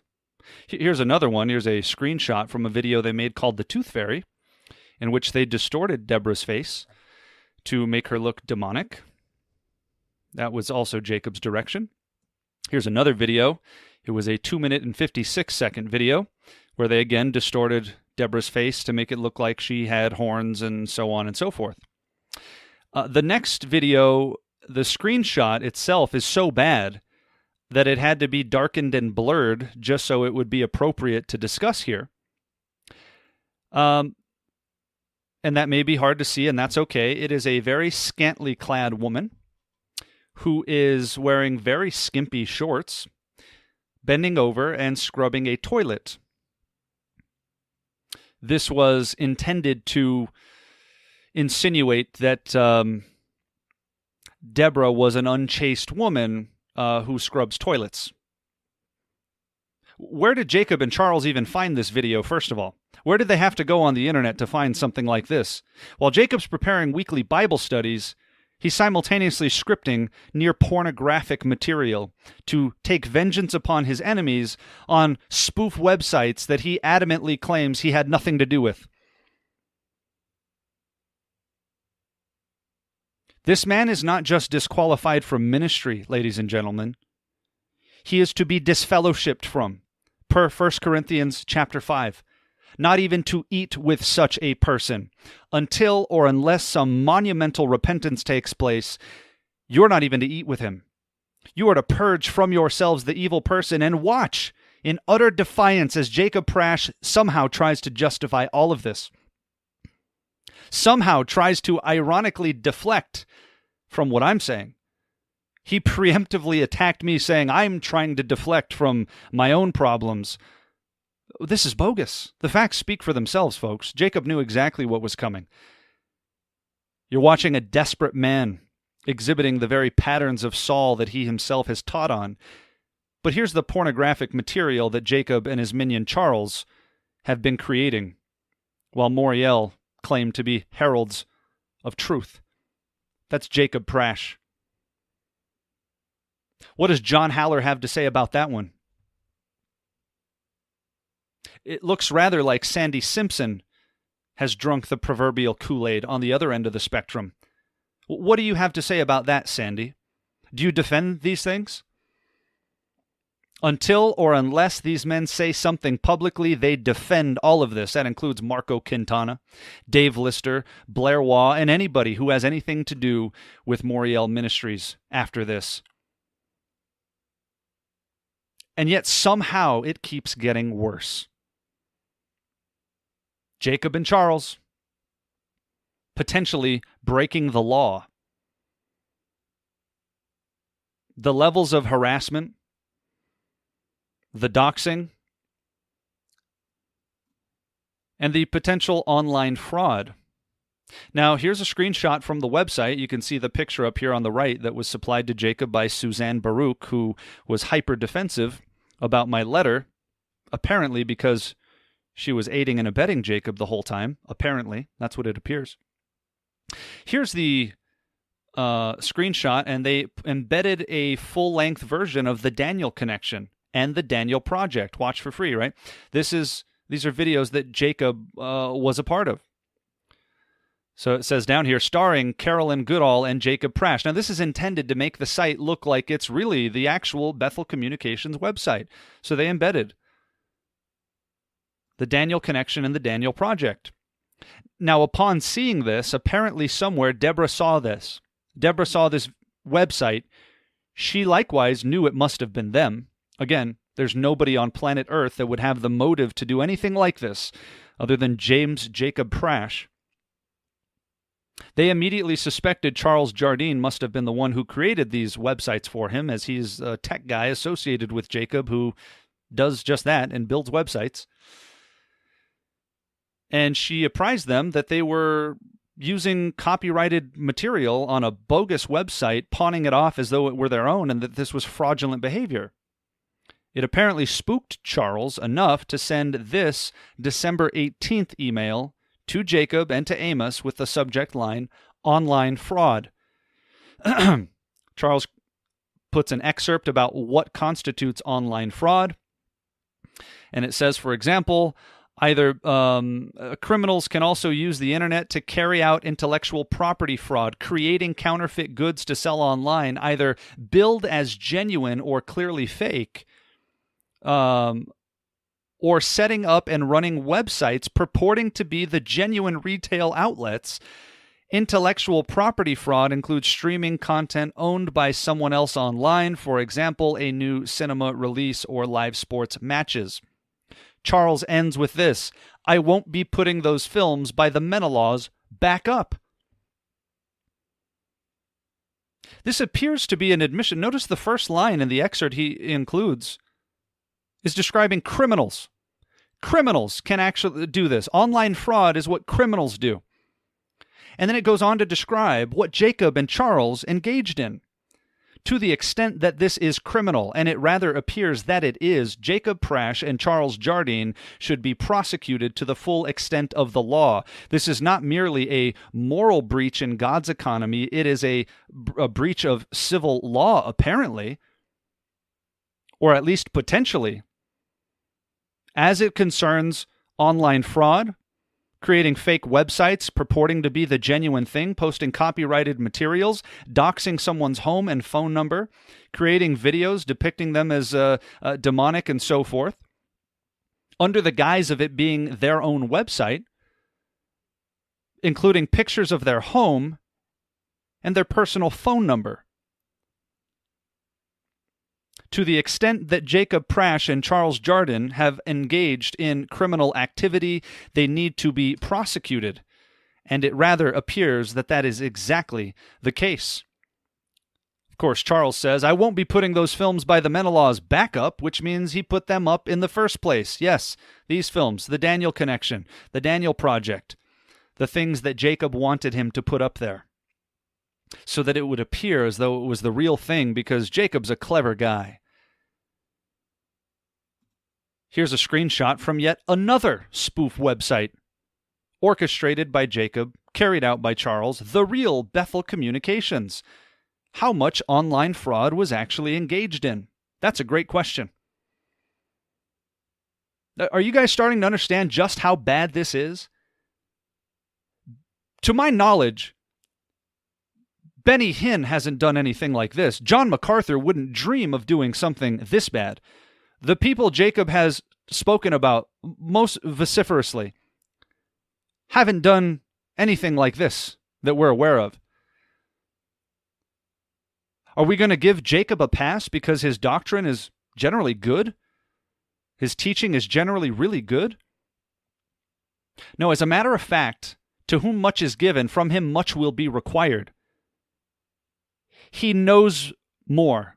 He knows better. Therefore, his guilt is actually the greater. Yet another.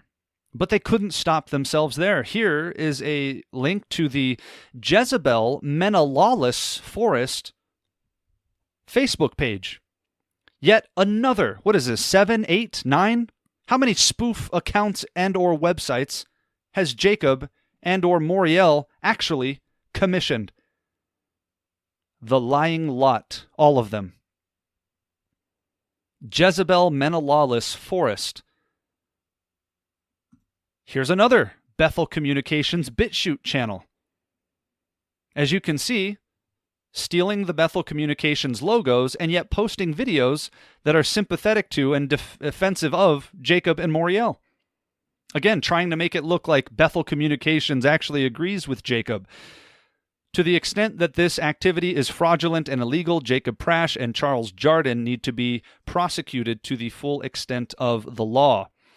That again includes posting pictures of this individual's home and her personal phone number underneath a depiction of her scrubbing a toilet. Which, by the way, begs the question, remember the first video we witnessed? It's her with stacks of money and all of this money floating around. They depict her as one who has become wealthy, massively wealthy from ministerial endeavors, and Jacob has repeatedly insinuated as much, that they have profited handsomely off of the sale of their films and so on and so forth. So on the one hand, they're these illegitimately wealthy people, and on the other hand, she's a poor toilet scrubber. This is nothing short of demonic.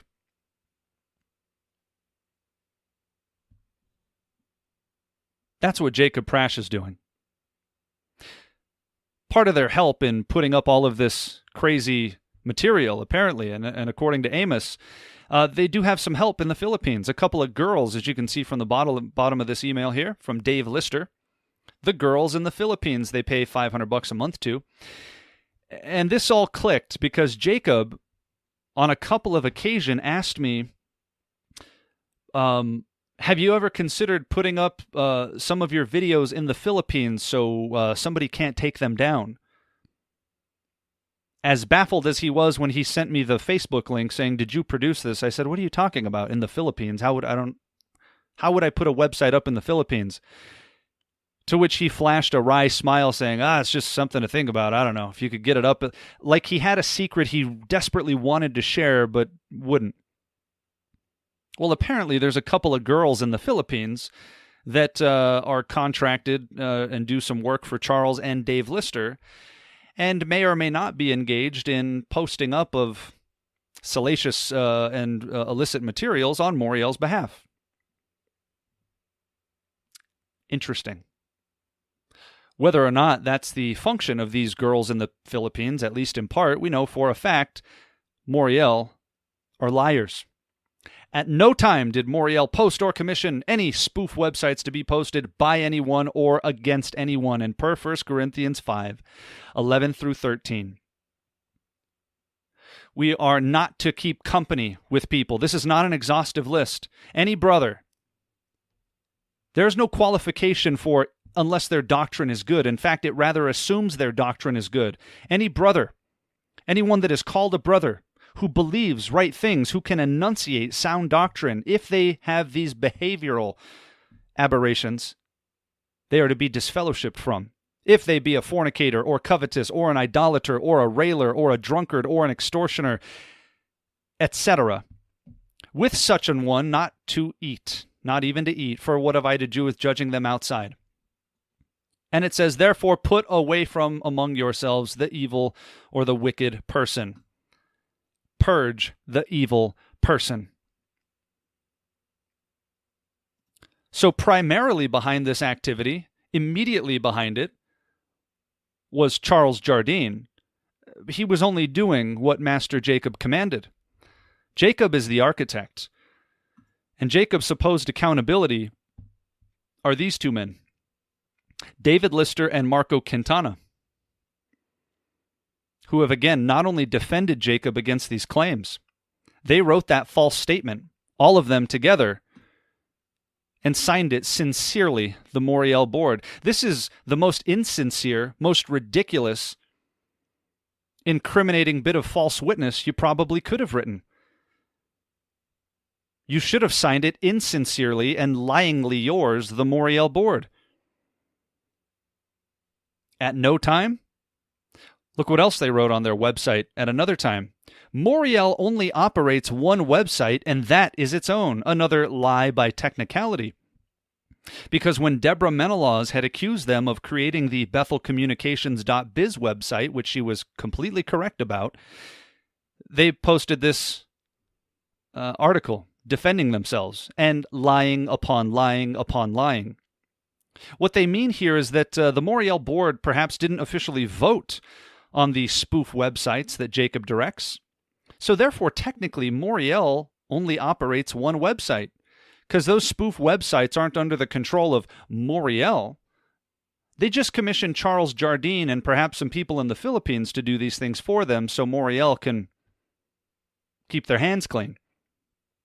Dave Lister sends a message to Amos and to Jacob on December 7th. Dear Amos and Jacob, are we buying more domain names for Jacob? We have several already. Are we building some more websites? David. Moriel's lies are only just beginning. Dave Lister talking about buying domain names so that they can go make some more websites. This is the business of this worldwide ministry called Moriel. This is demonic, not just wrong, not just scheming. Remember Jacob's own phrase. Remember, when you see things like this happening, there is a spirit on back of it. These are Jacob's own words. These are Jacob's own teachings. What is on back of this? Demonic activity. That's what's behind Moriel.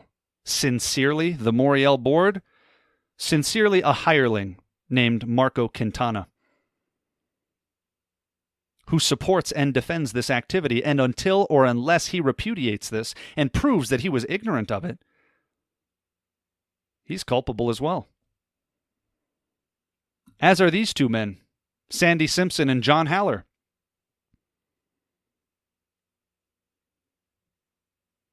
Who seem to be whistling Dixie, looking around in the air as if they don't know what's going on. There's a quote here from William Wilberforce. You may choose to look the other way, but you can never again say you did not know. Sandy, you think I'm drinking the Kool-Aid now, or is there something you'd like to say? While you're engaged in apologetics and the defense of the faith, would you like to defend these actions? Or would you like to publicly confront Jacob and publicly withdraw your support from him? How about you, John?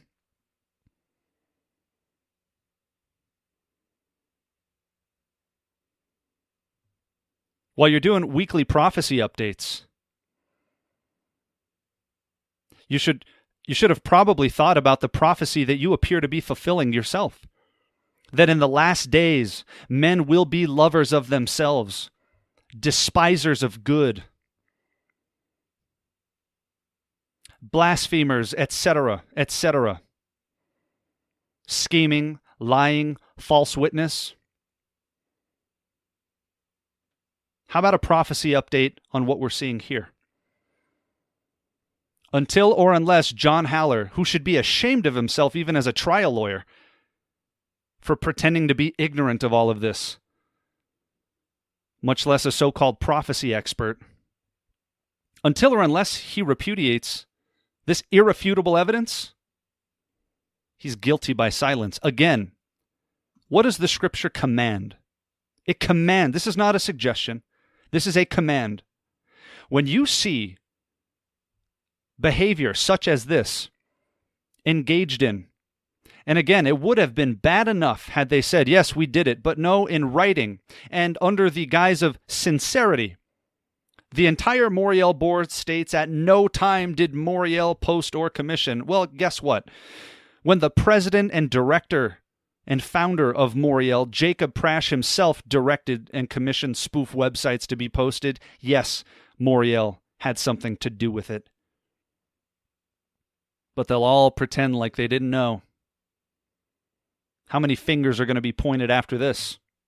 I didn't know. Did you know? Nobody knew. I didn't know. Did you know? No, I didn't know. Shameful. Right now, you are commanded by God's word to dissociate from people like this, to purge from yourselves the wicked person, because we don't have any business judging the world. We shouldn't expect the world to act in a way other than worldly. But when you see professed believers acting this way, people with good doctrine and repulsive behavior, you purge from yourselves the evil person. And how we do that now, in our context, in this way, is to purge them by withdrawing our attention and our support. Take your phone, get your device, and purge them from it. Purge them from your YouTube account, from your Facebook account, or what have you. You go to Devore Truth right now. Pause this video if you have to. Mark the timestamp. Go to Devore Truth and unsubscribe from that channel, who has Marco Quintana, the hireling and heir apparent of Moriel, as its frontman. Go to Fellowship Bible Chapel and unsubscribe, because John Haller is the Moriel, apparently the Moriel attorney on retainer, it seems. John advises Jacob and Moriel. Jacob repeatedly refers to John as Moriel's lawyer.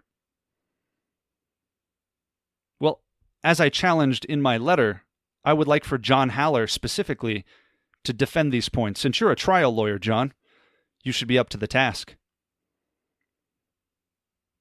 Or maybe you'd like to admit you were wrong, and so was Jacob, and I'm sure for reasons of self-preservation you will. But you, whoever's watching, go and unsubscribe from Fellowship Bible Chapel. Go to Dean Gibson and unsubscribe from that channel, and absolutely go to Moriel TV and unsubscribe immediately. But it only gets worse. How, Josh? How could it get any worse? I know.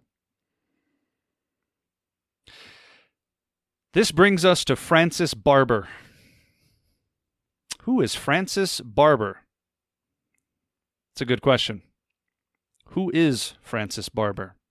Well, Francis Barber sent this message to Bethel Communications, which is run by Deborah Menelaus, Jacob's sworn enemy, the woman that he has obsessed over for several years.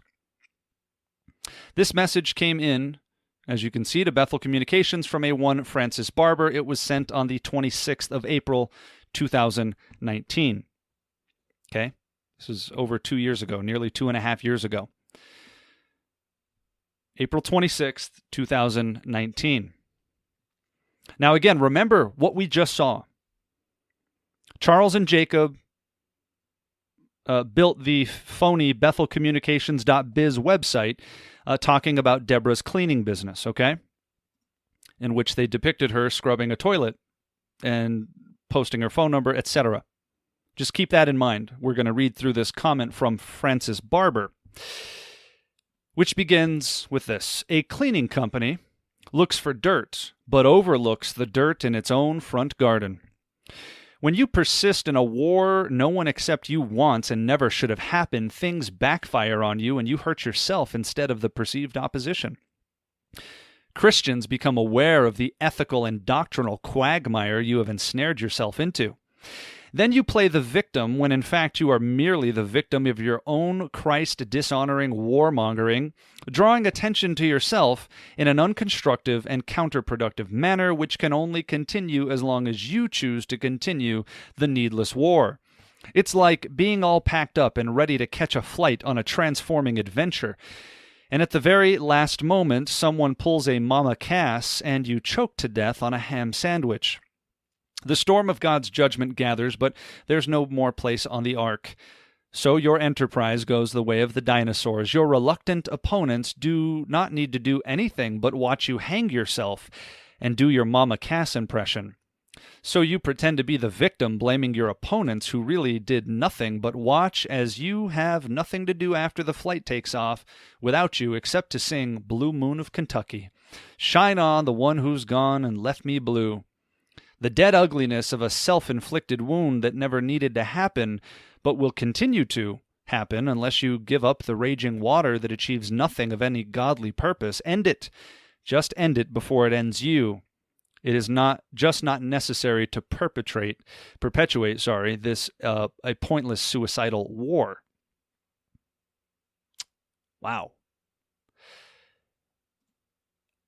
Boy, there are some points here that seem to apply, ironically, quite directly to Jacob Prasch.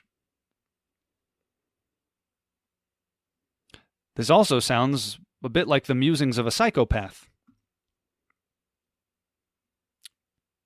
But who is Francis Barber? Well, Francis Barber is Jacob Prasch.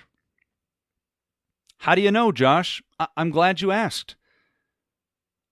Jacob Prasch, when I first saw this, I was alerted immediately to a couple of points. There was a reference to Mama Cass, the front woman for the 60s band, the Mamas and the Papas, who infamously died eating a ham sandwich. And a reference to the song Blue Moon of Kentucky. I knew I had heard these two references prior.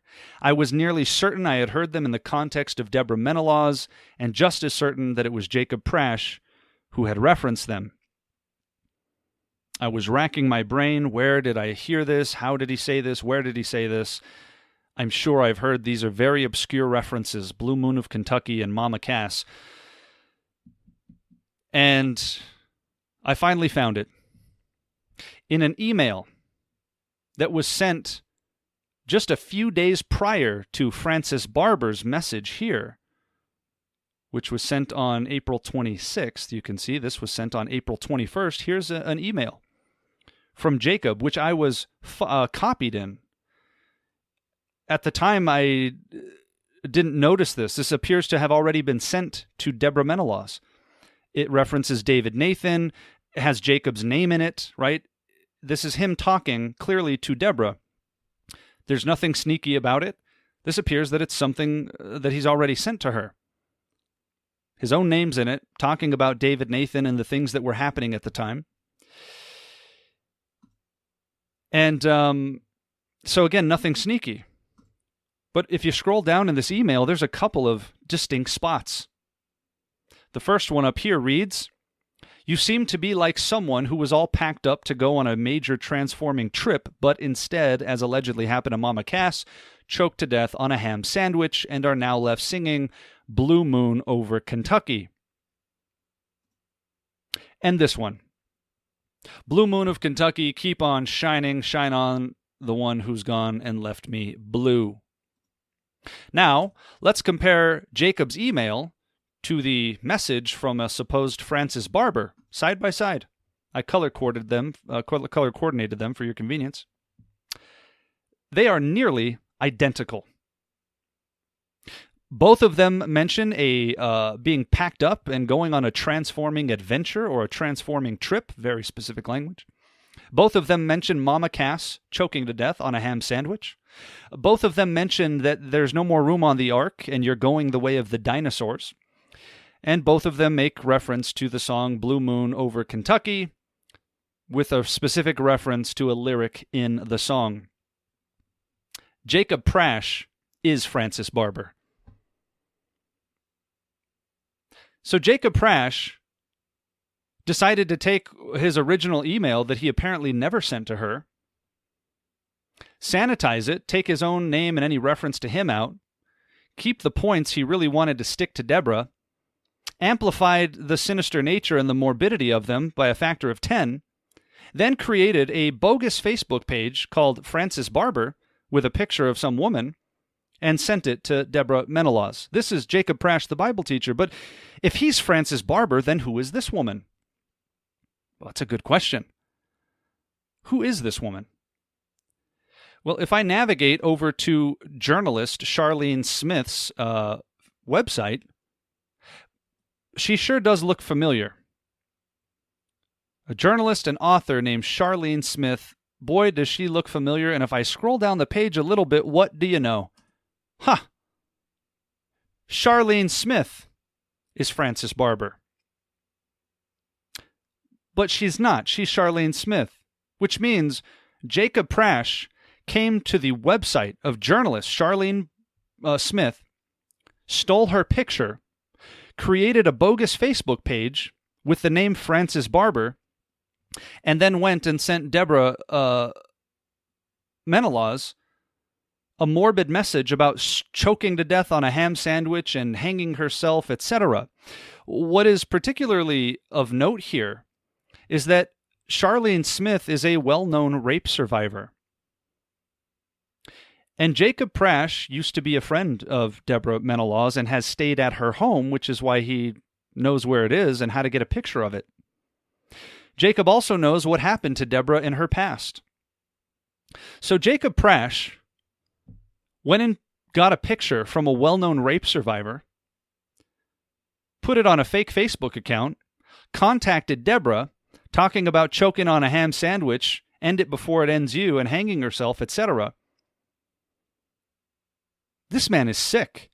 This is not just bad. This is what many people might describe as psychopathic.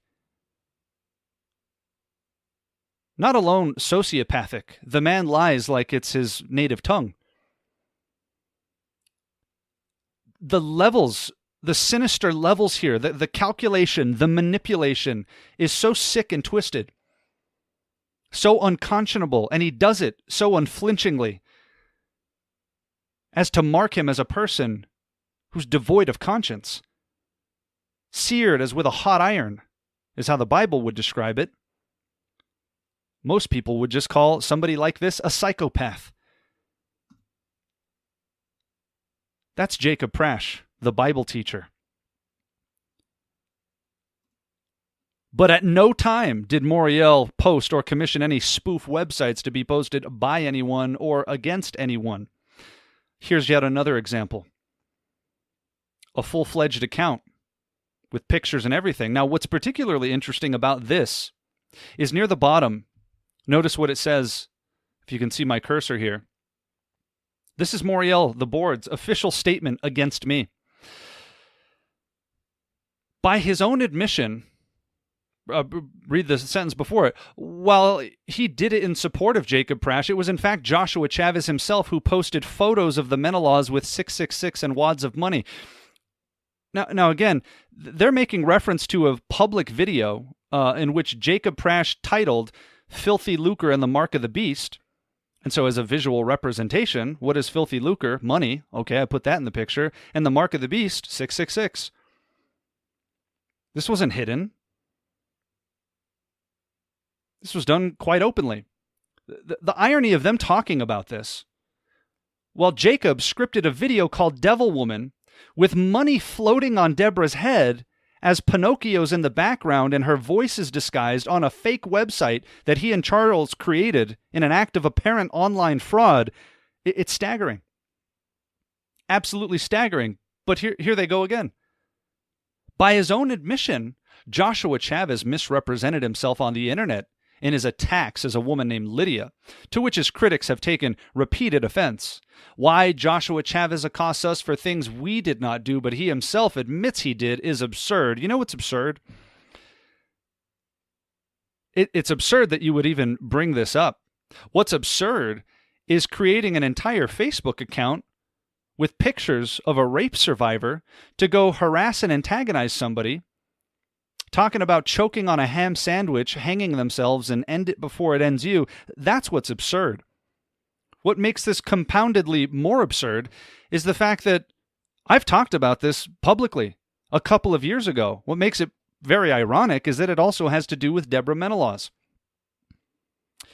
Notice how they framed this. He misrepresented himself on the internet in his attacks. This wasn't an attack. It was literally a question, a lone question. And at the time, I knew Deborah didn't want to hear from me and probably wasn't going to respond favorably to anything I asked her. So I changed the name, and I asked her a simple question. One question. I didn't attack her. I didn't say anything disparaging. I certainly didn't say anything morbid or sinister. Moreover, not only have I talked about this publicly, I've talked to Deborah personally about it. Deborah has laughed about it, knowing that I didn't make an attack on her. She understands why I did it. And I've also addressed this wasn't a wise decision. It's not something I would do again. It's not something that I did with some sinister intention. I literally asked one question. I didn't create an entire profile, steal the photo of a rape victim, and go tell somebody to choke to death on a ham sandwich, Jacob. That's psychopathic behavior. And to attempt to make these two things analogous is so utterly desperate, it would be comical if not disgusting. But notice what they say. Why Joshua Chavez accosts us for things we did not do, but himself admits he did, is absurd. I've never done anything like this. Francis Barber? This is what you came up with, Jacob? Create an account with a face of a rape survivor to go antagonize somebody? Singing Blue Moon of Kentucky and telling them to do their Mama Cass impression? That's absurd. But this is a pattern for Jacob. This is a lifestyle for Jacob. These aren't lapses in judgment. From a man who should know better, who's been teaching the Bible for some few decades at this point. This is a pattern of behavior. And while I have heard of at least 2 emails that are really bad, directed to Jan Markell of Olive Tree Ministries, which I do not have access to, this quote from Jacob Prasch was made available. Here's what he said to or about Jan Markell. This is Jacob Prasch. Markell, the lonely, sad keeper of the cats, with a lifelong dislike of men who do not pander to her due to a traumatic childhood of some description, which is why she never married, does not seem to know that Bill Randalls doesn't have a positive view of her either, end quote. Now, first of all, do not take at face value anything he said about Bill Randalls there. Bill Randalls may or may not believe anything the way that Jacob describes him as here. Look what he does. When somebody disagrees with him, he goes for the lowest blow possible. You're invoking a woman's childhood? You sick, psychotic man. Her childhood? She had a traumatic childhood, and that's what's to blame for what's going on here. That's why she never married. The keeper of cats? What a sick person. I didn't know about this until about a week or so ago. I had never seen this. This is who Jacob is. This is a pattern. This is a lifestyle. This is a furious man and an angry man whom we are told not to make friendship with, lest you set a snare for your soul. Why? Because you will learn his ways, and his minions have indeed. And they will begin to talk like him, and I am ashamed, utterly ashamed that I ever called this man a friend, if I had known the depth.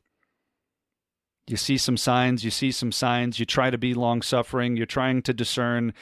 I could never have imagined just how deep and disgusting it really was. But this is Jacob.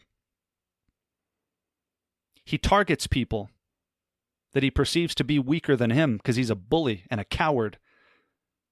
But when someone of his stature challenges him, he either tucks tail and runs, or he plays a dirty game. A dirty game of lies. His own email describes his life: pride, lies, and videotape. Jacob can't fight fair, so to speak. He has to lie because he's a coward. This is who Jacob is. Picking on these ladies. But if the quote from Francis Barber didn't strike you as the musings of a psychopath, and the comments about Jan Markell didn't strike you as the musings of a psychopath, then certainly this next one will. Jacob has often criticized Martin Luther for his stance on Jewish people toward the end of his life.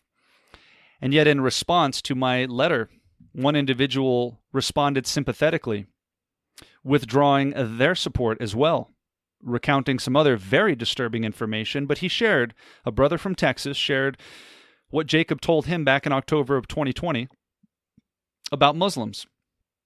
This is Jacob Prasch. Listen. My first preference would be for them to get saved. Jesus died for their sin as well as for mine. Notice how transient that portion of it was. And then he gets into what he really stews on. My second choice would be for these nefarious barbarians to emigrate home to Islamic countries, to the filthy sewage culture that is their natural habitat, if not, to be deported there with copies of the Quran forcibly inserted into their intestines. Human rights are only for human beings. Those choosing subhuman behavior should be dealt with in subhuman fashion.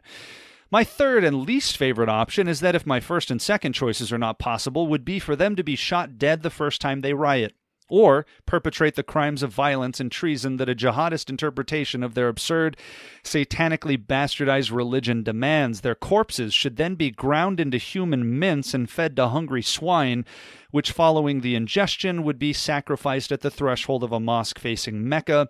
These are my honest beliefs, even as a Christian. That's Jacob Prasch, ladies and gentlemen. This is a lifestyle. This is a fundamental character issue. This is an angry and a furious man whom we are told will set a snare for our souls. Ground into human mince and fed to hungry swine. Look how much attention he gives to the sickest, most sinister aspect of his thoughts. But fleeting was, well, I hope they get saved. But if not, all of this. And John Calvin was bad? Martin Luther was bad? Jacob Prasch is disgusting.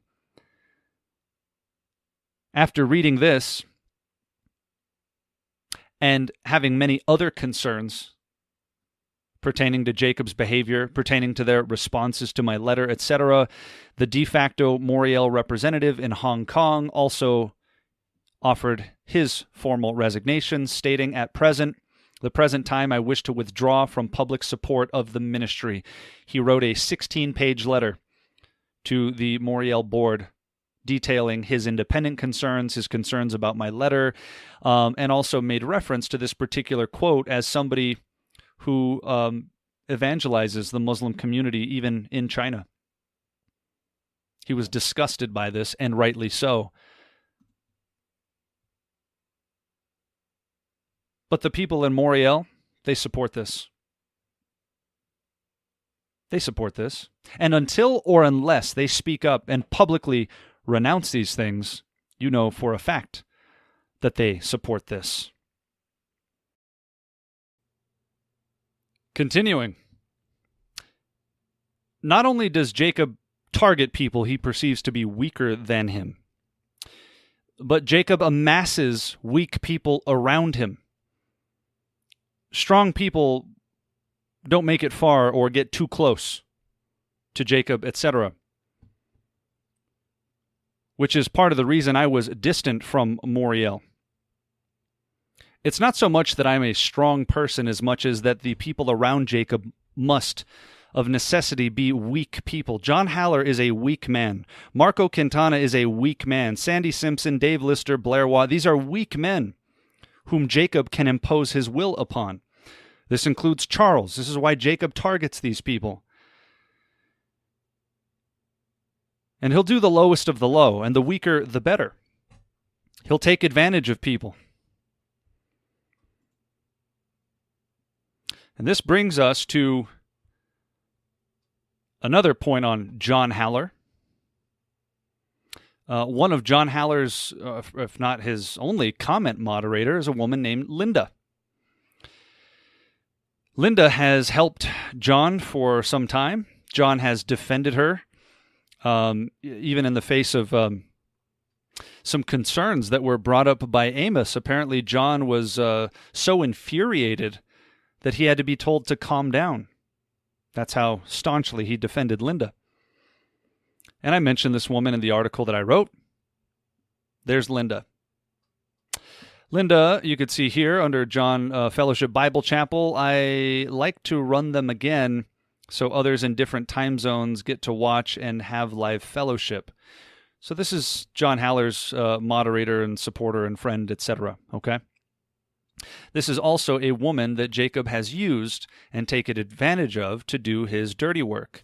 Moriel calls her a volunteer, a Moriel volunteer who monitors the internet. Already this contradicts their public statement about her, which says a woman who is not part of Moriel but who is known to us. Well, here she's called a Moriel volunteer. This is who they're talking about.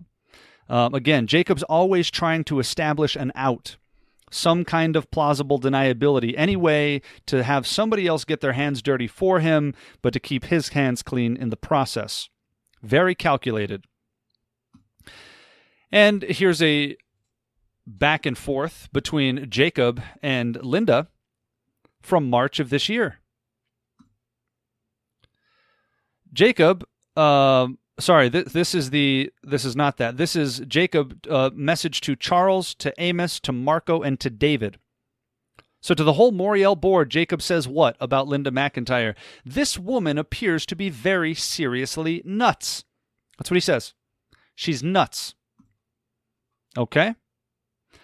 Charles Jardine, Jacob's minion, says to Amos that he thinks she's mentally ill and a potential danger. But that didn't stop these hypocrites at Moriel from lambasting me for comparing her to the woman in Acts chapter 16. Here's what they say. The whole board says this about me. Joshua Chavez comparing a certain Christian woman named Linda M., who is not a Moriel team member but is known to us, again, contradicting their own website, which calls her a Moriel volunteer. So what's the difference between a volunteer and a team member? There's a bunch of invented phrases. So Michael Brown could take a lesson in obfuscation from Jacob Prasch. This is absolutely incredible. In any event, Linda M., who is not a Moriel team member but is known to us, Joshua comparing her to the demonized witch in Acts 16, is a serious insult to her and her husband and an outrage. She is not that or anything like it. Well, perhaps it would have been less outrageous if I just called her seriously nuts like Jacob did. Or perhaps it would have been less insulting to her and her husband if I called her mentally ill and a potential danger like Charles did. Staggering hypocrites at Moriel, the lot. She's not that or anything like it. So how then did Jacob find the right to call this woman seriously nuts? Which is worse? Comparing her to something I see in Scripture, which seems to be something of a parallel, or just calling her seriously nuts like Jacob did? This man lies like it's his native language. But Jacob had no problem using this woman. Again, he takes people that he thinks are seriously nuts, and he uses them to his advantage. He has this conversation. She tells him that she changed the gravatar on WordPress and will change every one of my gravatars. She says, from past posting with the jockey to this gravatar. He will know I know, and if you click on my gravatar or look at my profile on WordPress, it will show Hugh's name and the link to No Power Play Pause. Remember the website that Jacob claims, I don't know how it got there, their identity's not even known to me, but yet it contained a disclaimer from Moriel, and then we saw Jacob said their identity was being withheld from him at his own request? The scheming liar. Well, here's Linda making reference to that website to Jacob. She says, it is my intention to throw this monkey wrench into his works before the Devore conference. I may create a page or blog on WordPress titled No Power Play Pause and have the article about Hugh there acknowledging I am not the author And neither US Moriel and Moriel UK is not connected to the new site on WordPress. Nor, look, watch this, pay attention, nor do I work for Moriel. We'll continue down here. Acknowledging I am not the author. Oh, sorry. That's the full statement. Nor do I work for Moriel. So they're there mutually establishing Jacob's own plausible deniability. I'm going to be here doing this. I'll let him know I don't work for Moriel. And again, remember, Moriel calls her a volunteer who monitors the internet. But depending on what they need to say or what the narrative is, they'll say, oh, she doesn't work for Moriel. Okay, well, she's a volunteer, so, and you accept that. Jacob plays games that the scribes would blush at. It's incredible. Jacob says, okay, thanks for the heads up, but how will Jock Smith see it? He doesn't or won't visit you on WordPress. To which she says, I will tell Tim of my new site. He runs to Jockey with everything. So again, they're planning this whole adventure, making reference to this website, No Power Play Pause, right? Who made this website? And she's talking about linking to it, and she's going to create a WordPress account, etc., which I've already described.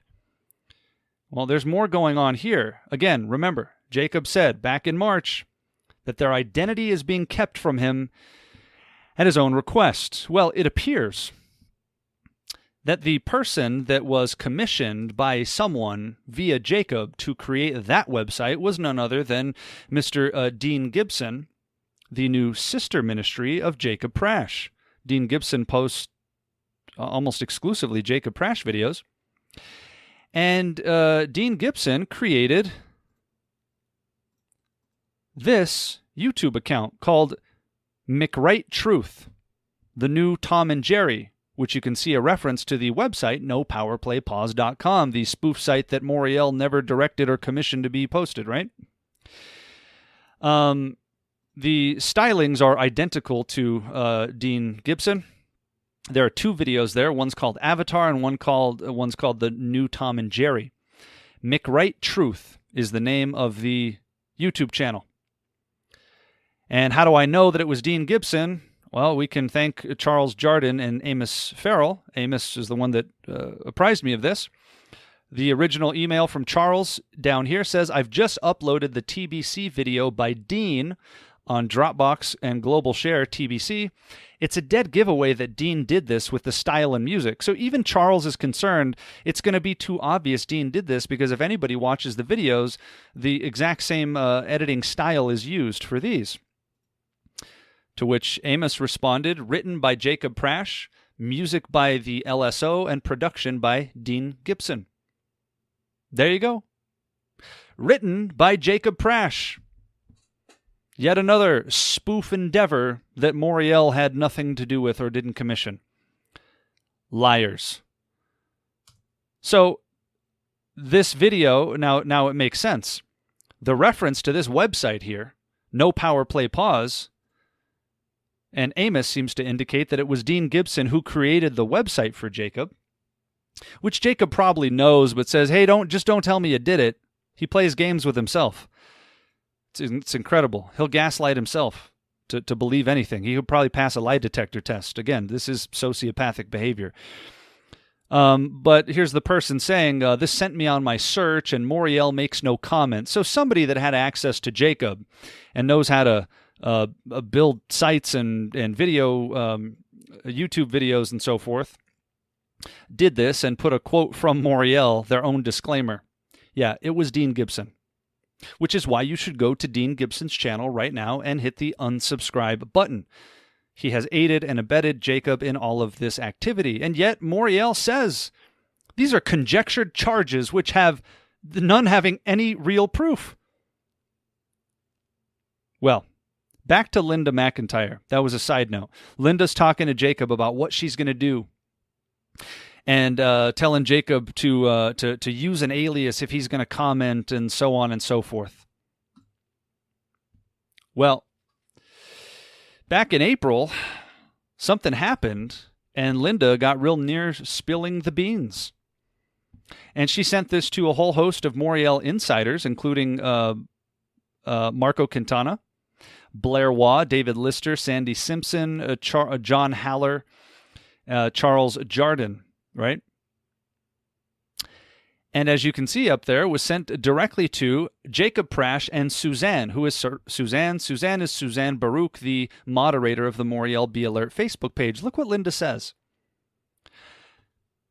It would probably be a good time for you to tell the rest of the group here who think ill of me that you have asked me to do things for Moriel covertly and confidentially in the past.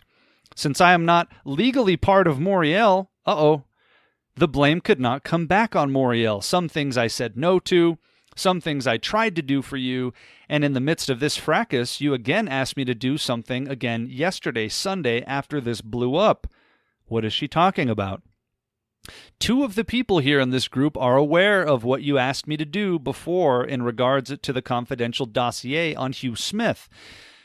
This involved over 80 emails between you and I this past month. Tell them, Jacob. So all the people that are feigning ignorance about this, including the whole board of Moriel and Sandy Simpson and John Haller, they got this letter back in April. Just a couple of weeks after my first rebuke letter, Linda tells this whole group that Jacob's been asking her to do things that she shouldn't do. Did any of them ask a follow-up question like, hey, Jacob, what's she talking about? What did he ask you to do? What's going on here? It doesn't appear so. You know what they did? They attacked me instead. Jacob calls her seriously nuts and has the audacity to say it's insulting that I gave a biblical comparison for her behavior. All of these people are complicit. Tell them, Jacob. What have you been asking her to do, Jacob? You think this woman's seriously nuts? And you've been asking her to go run errands for you? This is who John Haller uses. This is his comment moderator. Did he ask any follow-up questions? You don't have to be a prophecy expert, John, to see how this is panning out.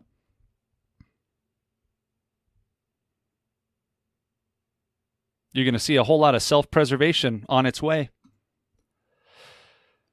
Jacob calls her seriously nuts.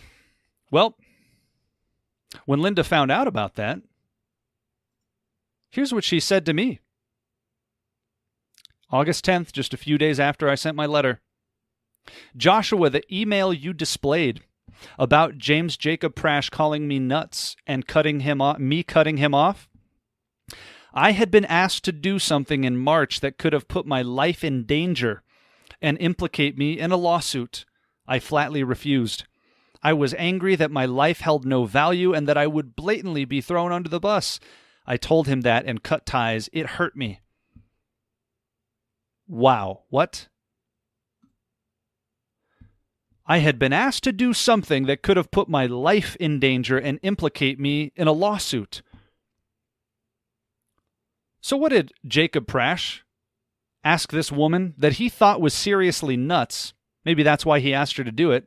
Hey, she won't care, and if she does it, everyone thinks she's crazy, so the blame's not going to come back to me. This man is sick. He asked her to do something that, according to her, would have put her life in danger, would have implicated her in a lawsuit. And as we've already seen, the habitual behavior and MO of Jacob is rife with lawsuit material and potential criminal activity. That's Jacob Prasch. What'd you ask her to do, Jacob? He sent her on errands. Notice she says that he asked her to do stuff. She says to the group, you should tell him all the stuff that you've asked me to do on your behalf. But Jacob, the gaslighting hypocrite, had the audacity. After I posted my letter, I shared a post from a YouTube channel called Truth Clips,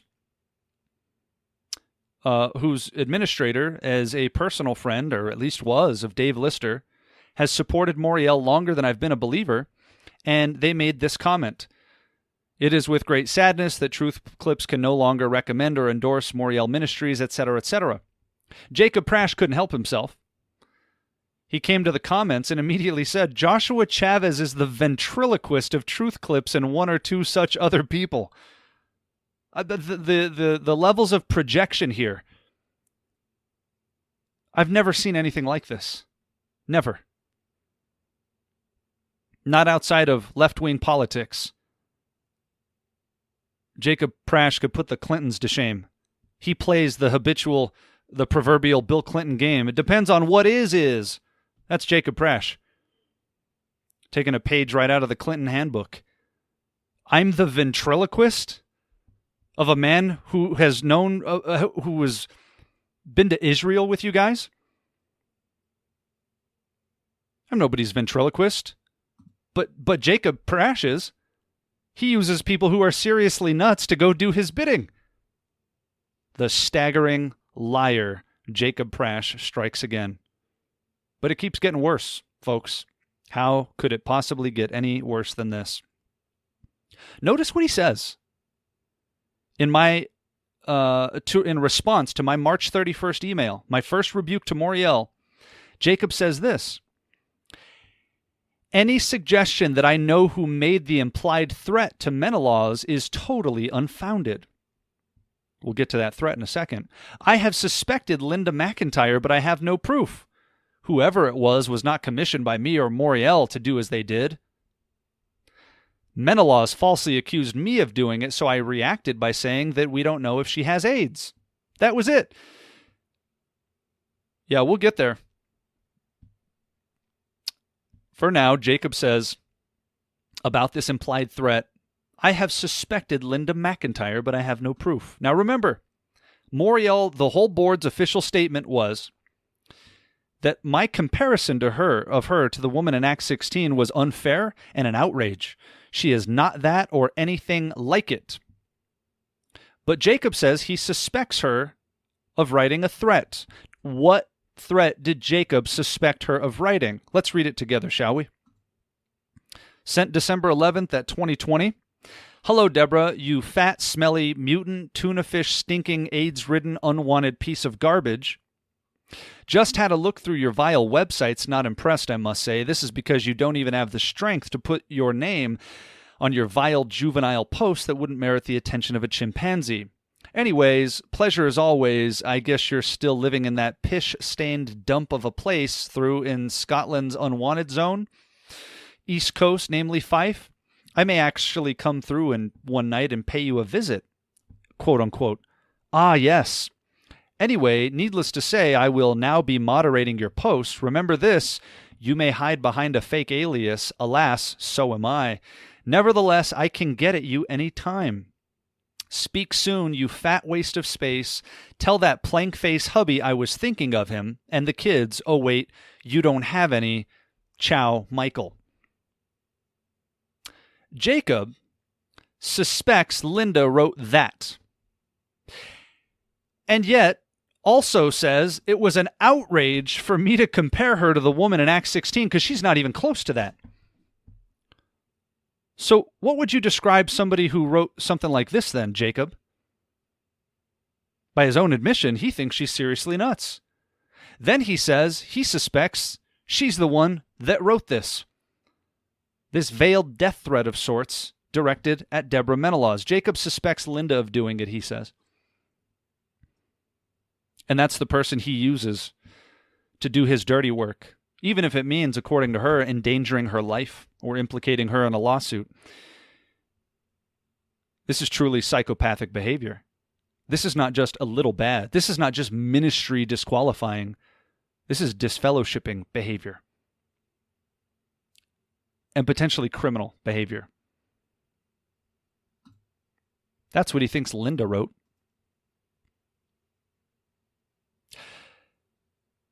Now, of course, Moriel responds to this death threat. On their website, Deborah obviously suspects that Moriel is behind it, that Jacob is behind it, etc. Now, it appears that not only did Jacob suspect she did this, but one of Jacob's enemies, the former Moriel videographer, Tim Worth, also suspected that Linda had done this.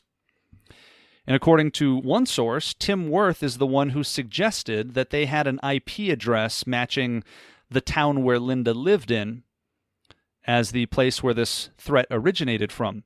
Apparently, this was a bluff in order to flush her out. So again, people like Tim are not above lying for their own ends. So again, when you hear that person make certain accusations against Jacob, it makes you not want to listen. Because in many ways, they are not trustworthy or reliable sources. But several people thought Linda could have been behind it. And no wonder she herself admits that Jacob asked her to do some awful things that could have endangered her life or implicated her in a lawsuit. Certainly this would fit that profile, but I don't think Linda did this. In fact, I'm nearly certain Linda didn't do this. Jacob knows who did it, though. Don't you, Jacob?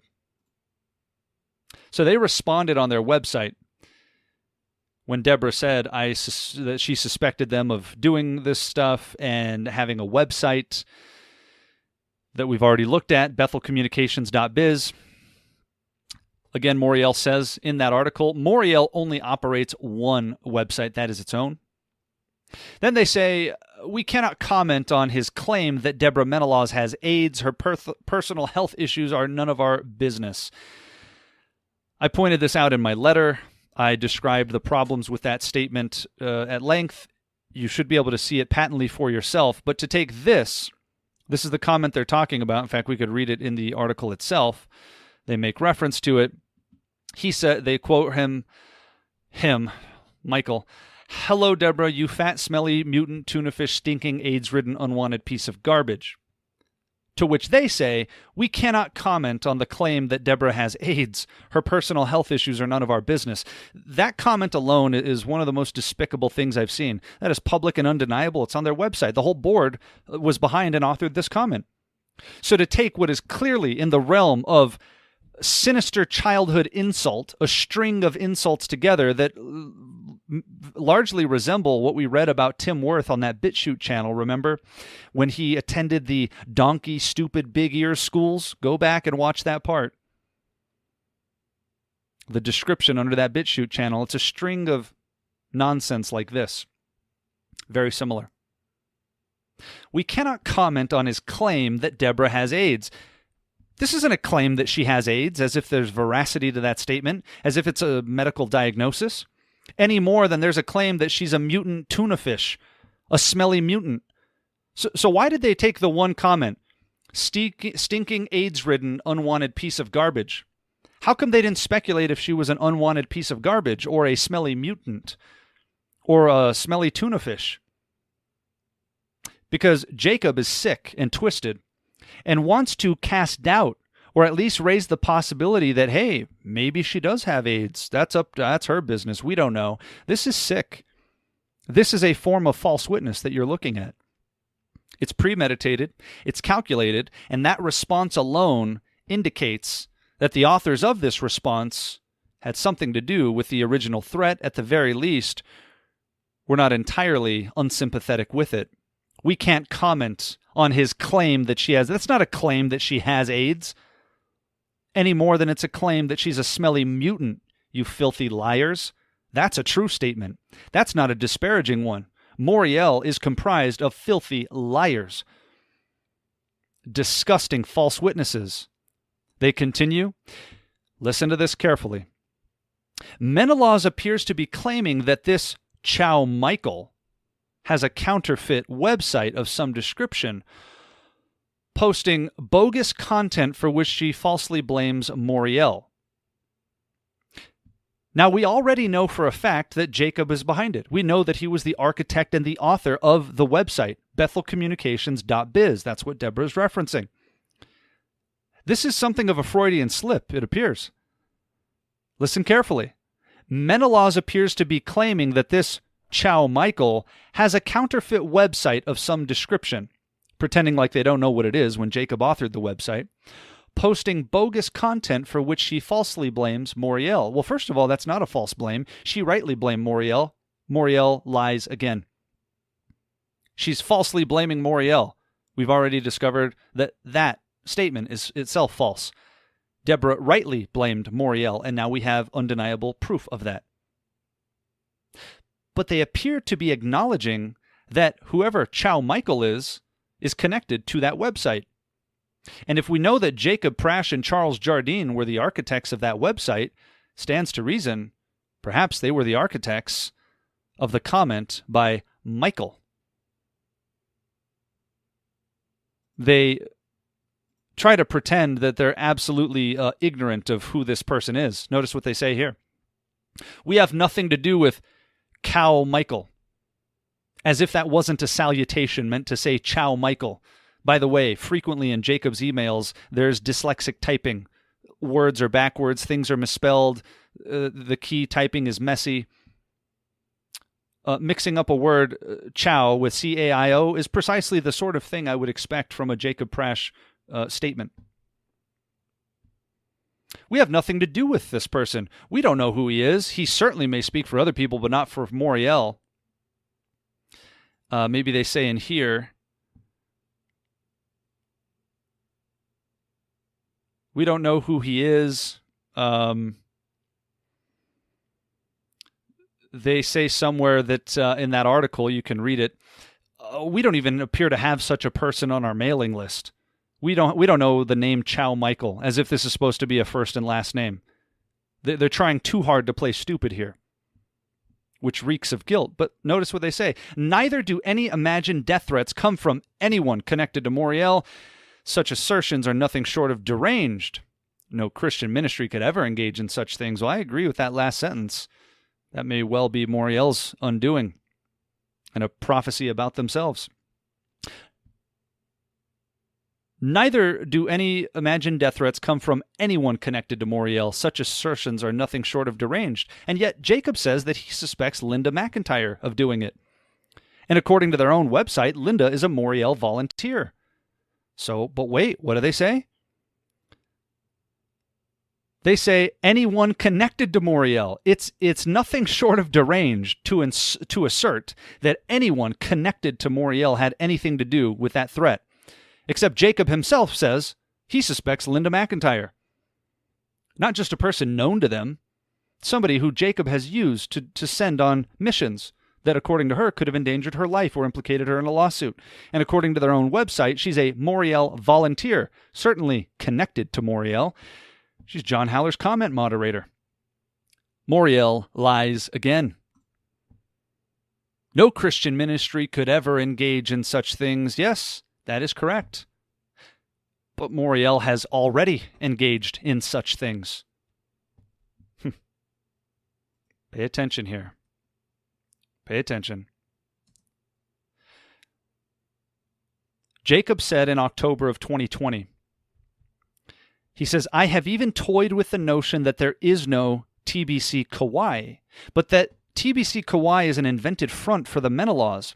When she was hospitalized, he went silent for a while. Our cybersecurity analyst, Tim Clark, linked TBC Kauai to her.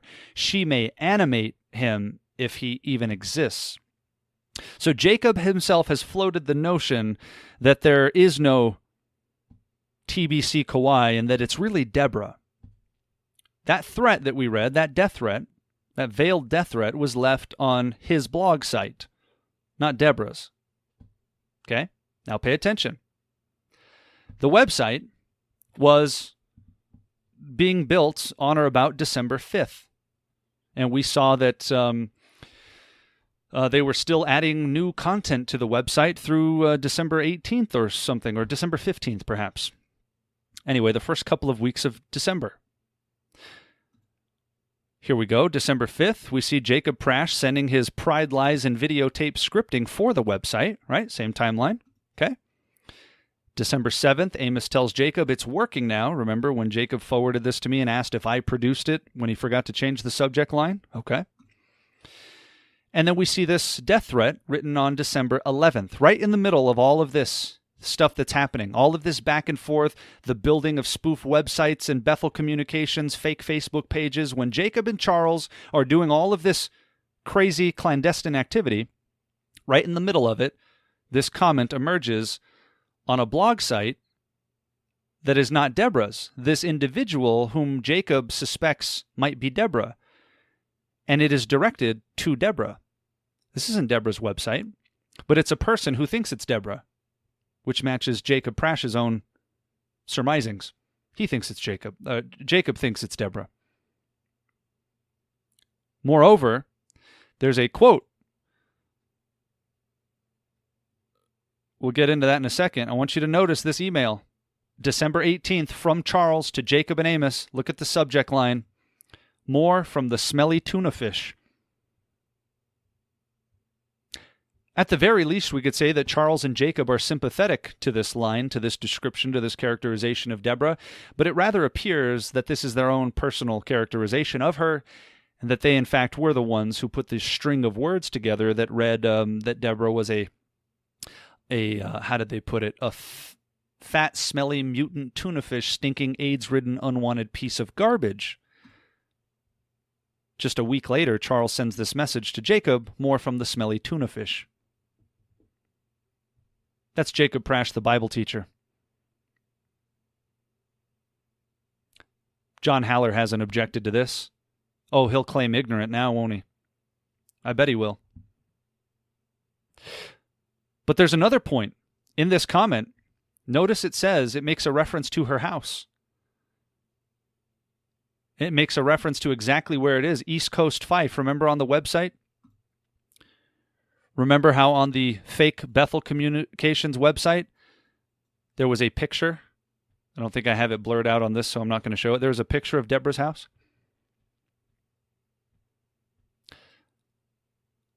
So look at all of these things together.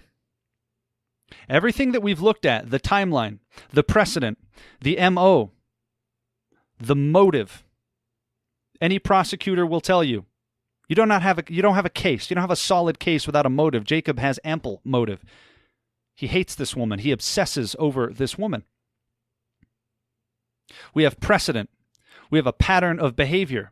Jacob Prasch has, in fact, invented other dummy accounts. We've seen it. Proof positive with Francis Barber. We've seen it with the Bethel Communications and the fake bogus Bethel Facebook page and the BitChute accounts, etc., etc. We know that Charles helps Jacob do these things. We know that they were doing these things in full swing in the first couple of weeks of December, when they were concerned about potentially engaging in online fraud and were really ramped up against Deborah. And right smack dab in the middle of all of this, some comment emerges on a blog site that Jacob suspects belongs to Deborah, but everybody knows doesn't. And there's a comment directed at Deborah that has all of the hallmarks of a Jacobism. What are the odds that Jacob Prasch and Charles Jardine didn't do this? Astronomically, impossibly small. The circumstantial evidence is overwhelming. There were more comments from this individual, though. This individual, whom I suspect was none other than Jacob Prasch himself. As we have seen, he's not above writing things like this. He'll create a Facebook account with a rape victim's picture on it and tell you to choke to death on a ham sandwich. That's Jacob. He'll dox a picture of your home with your phone number. Here he is talking about, whoever it is, talking about where Deborah lives, saying, I can visit you at any time. Charles and Jacob seem to be gloating that the smelly tuna fish is talking, giving credence to this statement, casting unnecessary speculative doubt on a medical condition. Well, we can't speak to whether or not she has AIDS. That's what Jacob did publicly. We've already seen some of the stuff he's done privately. Here's some more comments from Michael Philps NG Botgan. That's the screen name. Here's some more comments from Michael. You fat, dirty, blank dairy farmer. Why don't you go suck off a cow's blank and then speak? Less blank would come out than it currently does. This post smells like blank. It's all the unwashed cretins. Get a sponge, wipe your blank, then stick it in your mouth. Uh-oh, what is this? Tim Worth. Worthless has a better ring. Gay. Oh, look, it's Tim Girth. Well, we know that Tim Worthless is Jacob's personal nickname for him. Boy. Here's another one. Shut up, you fat, smelly lesbian. capping it off with Deborah is Satan exposed, evidence here at penisland.com. Apparently a porn site. We already saw the near pornographic film that was directed by Charles and Jacob to mock Deborah, trying to imply that there was some prostitute-like woman cleaning a toilet.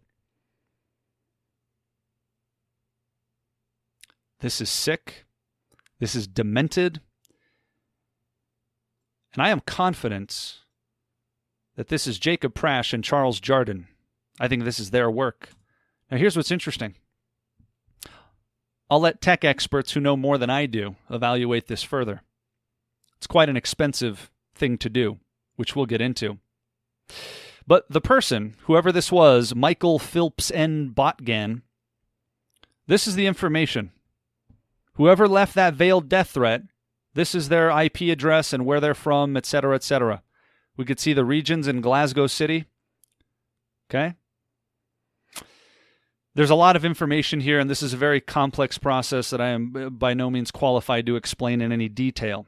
What I can tell you is this, that with IP addresses, generally speaking, depending on the type, you see 4 sections of numbers here.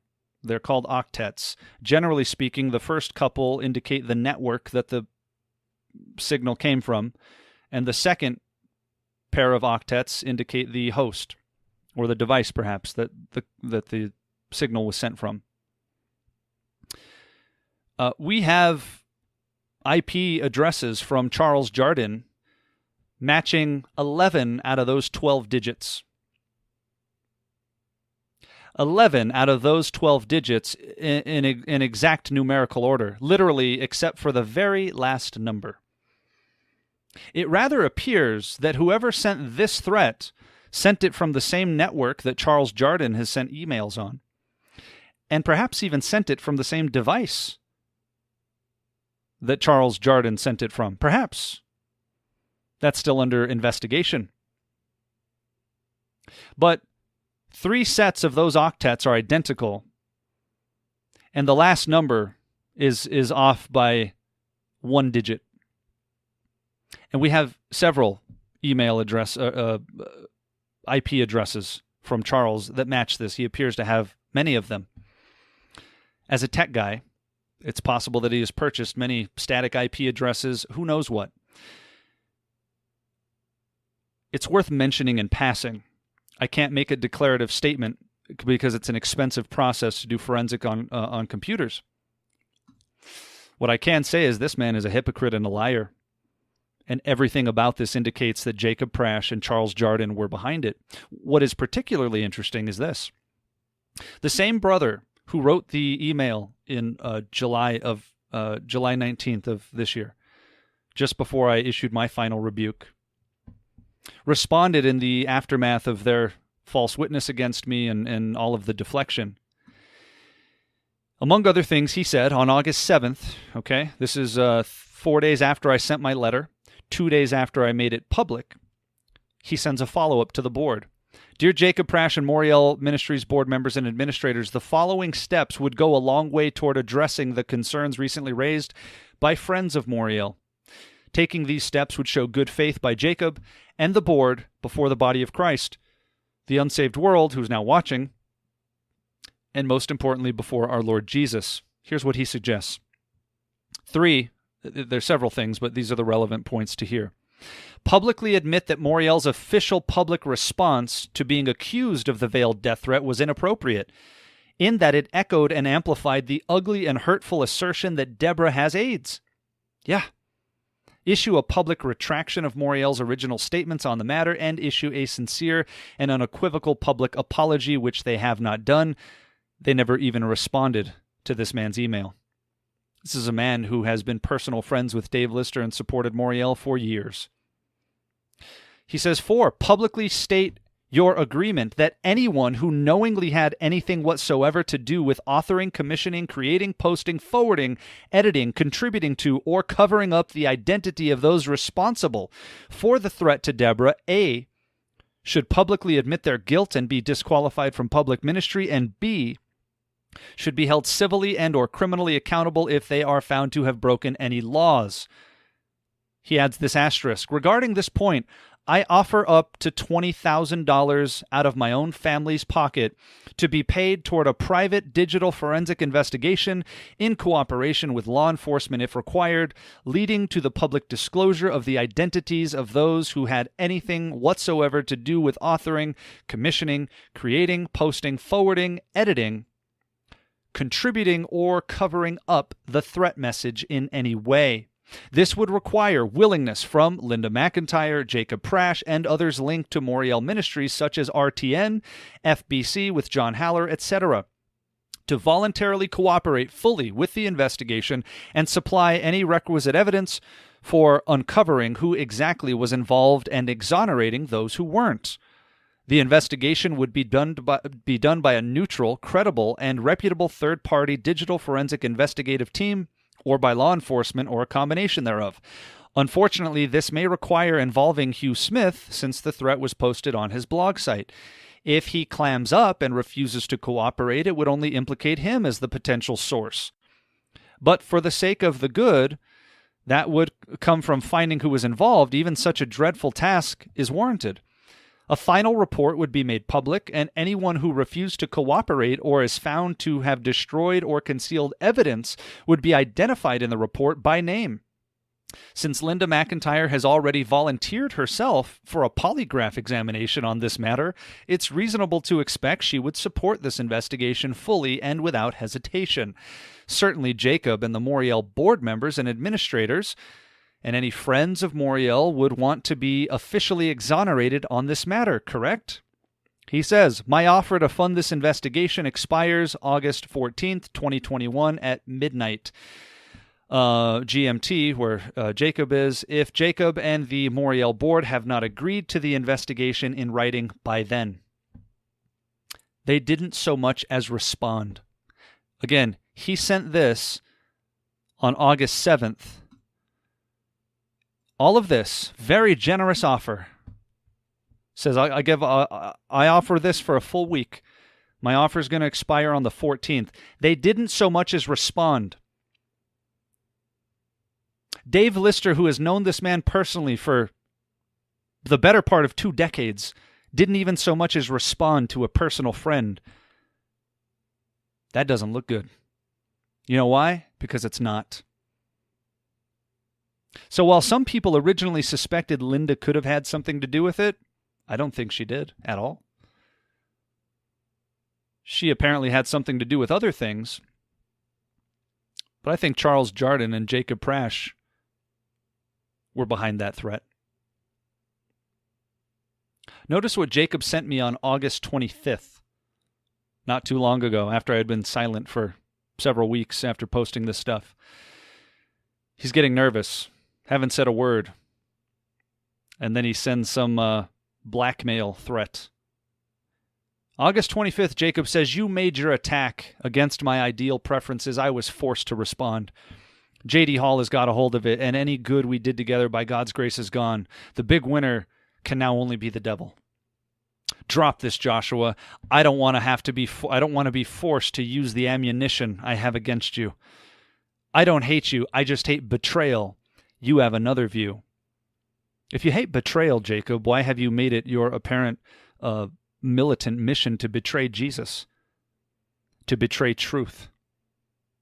To betray yourself?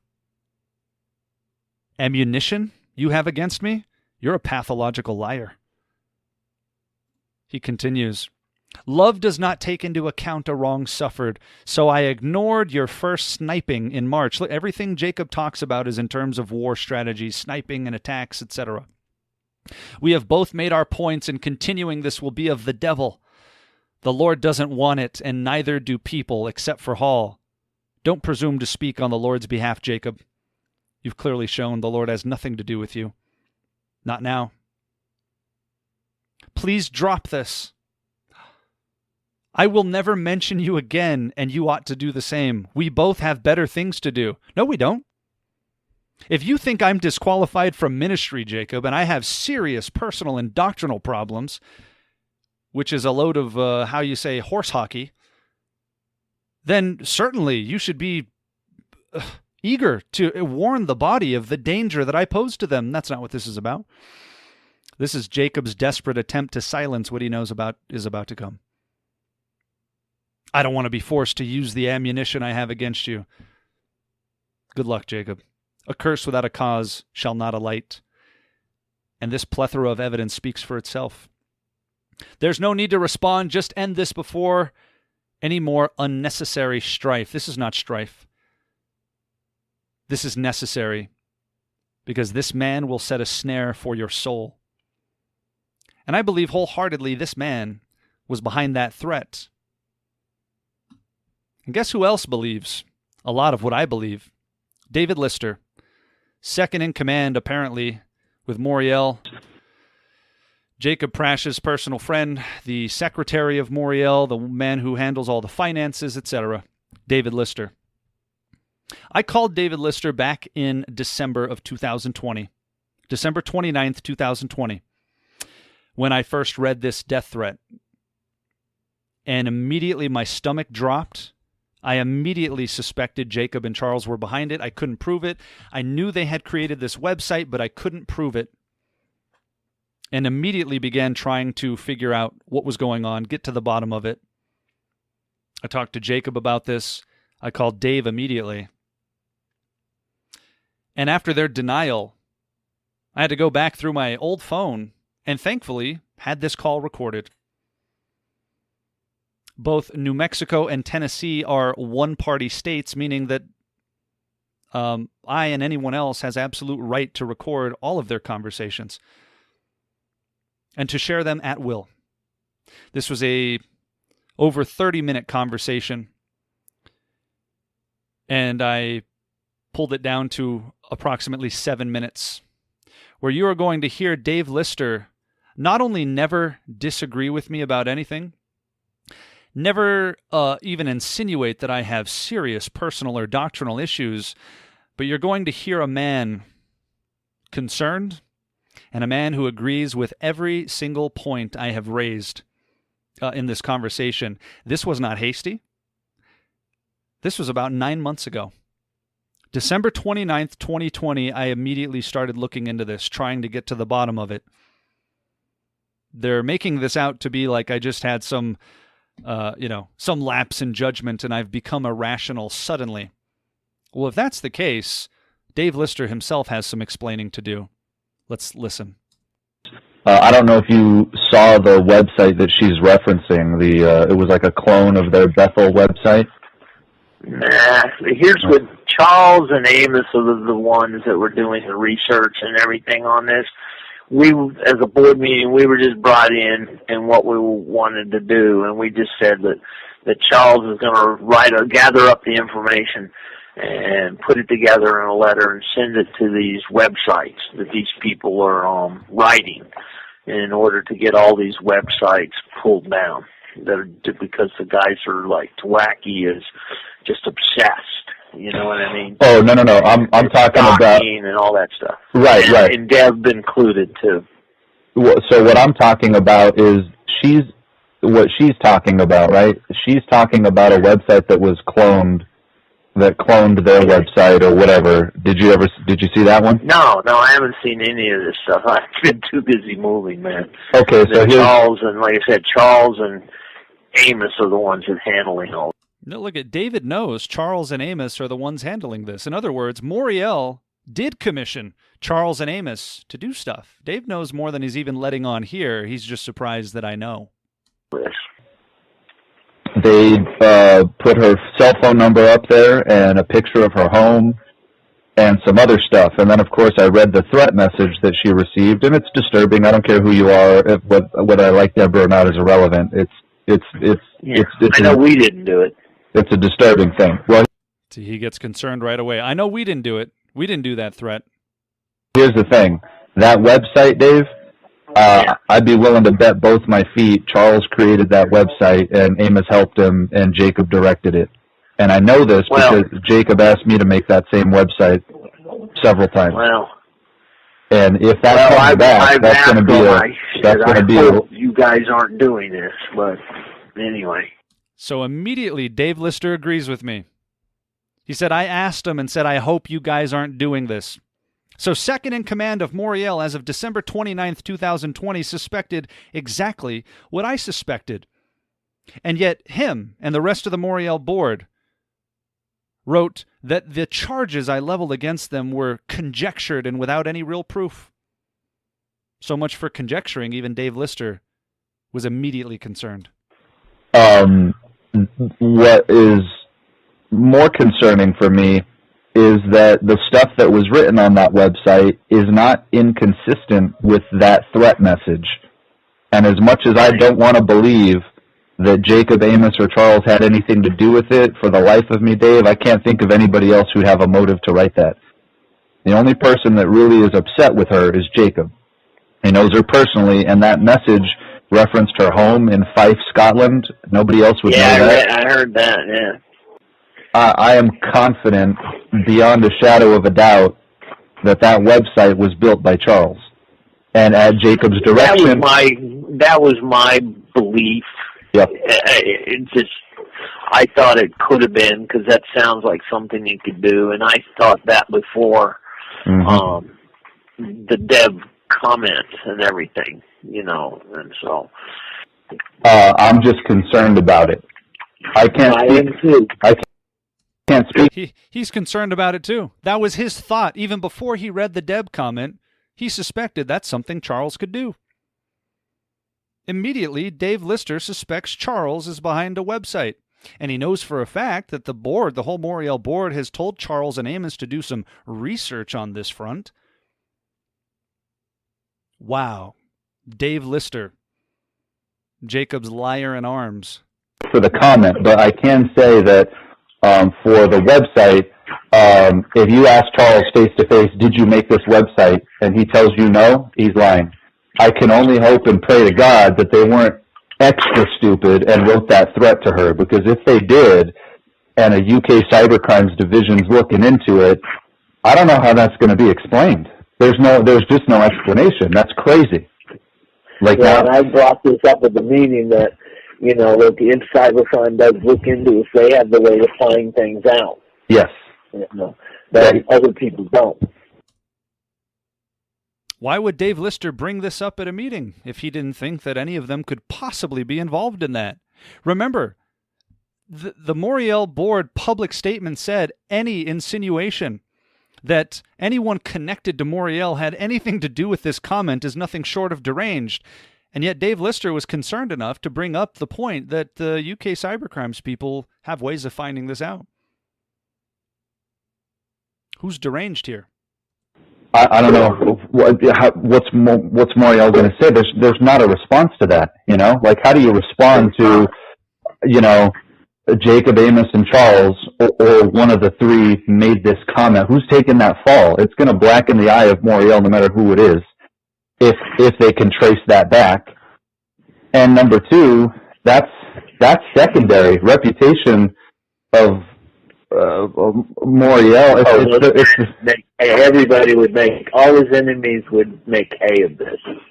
It would be really bad. Yeah, and the more than that though, gosh, if nobody's watching, God's watching. If nobody sees it, the Lord does it. What does Paul say? The weapons of our warfare are not carnal. They're mighty in pulling down spiritual strongholds, and this stuff is to stoop to their level, if not lower, and then bring a heap of problems on your own self. Like this, I really hope and pray that comment wasn't drafted by Amos or Charles and sent to her. But Dave, my instincts are telling me that's exactly where it came from, because I know, especially since you were asked to do it too. Yes, yeah, that website, I know where it came from. I've got no problem. These are some of my own fears. So anyway. He's getting uncomfortable at this point. All right, no problem. These are some of my own fears, but anyway, some of his own fears. When I raise these points consistently, they become conjectured charges that have no real proof. Everything I conjectured about is as valid as this portion. They all had something to do with it. They built it. Charles, Amos, and Jacob built that website. And if that comment's tied to it, even if it's a level whatever, I have pretty good discernment, and that was one of my first thoughts. Yeah. Even before reading it and everything. Yep, you're right. And the bigger concern is he has pretty good discernment. Same thought. One of my first thoughts, even before reading it. Whether the police take it seriously or not, the Lord does, and this isn't good. Right. It's not a good look spiritually. And the further down that road you go, the more the Lord lets go. And that's the bigger concern for me. The cops may never take an interest in it, but God does, and I can't fool Him at the end of the day. And listen, it's ultimately the Lord that gives people over to captivity, His own people, when they go far enough.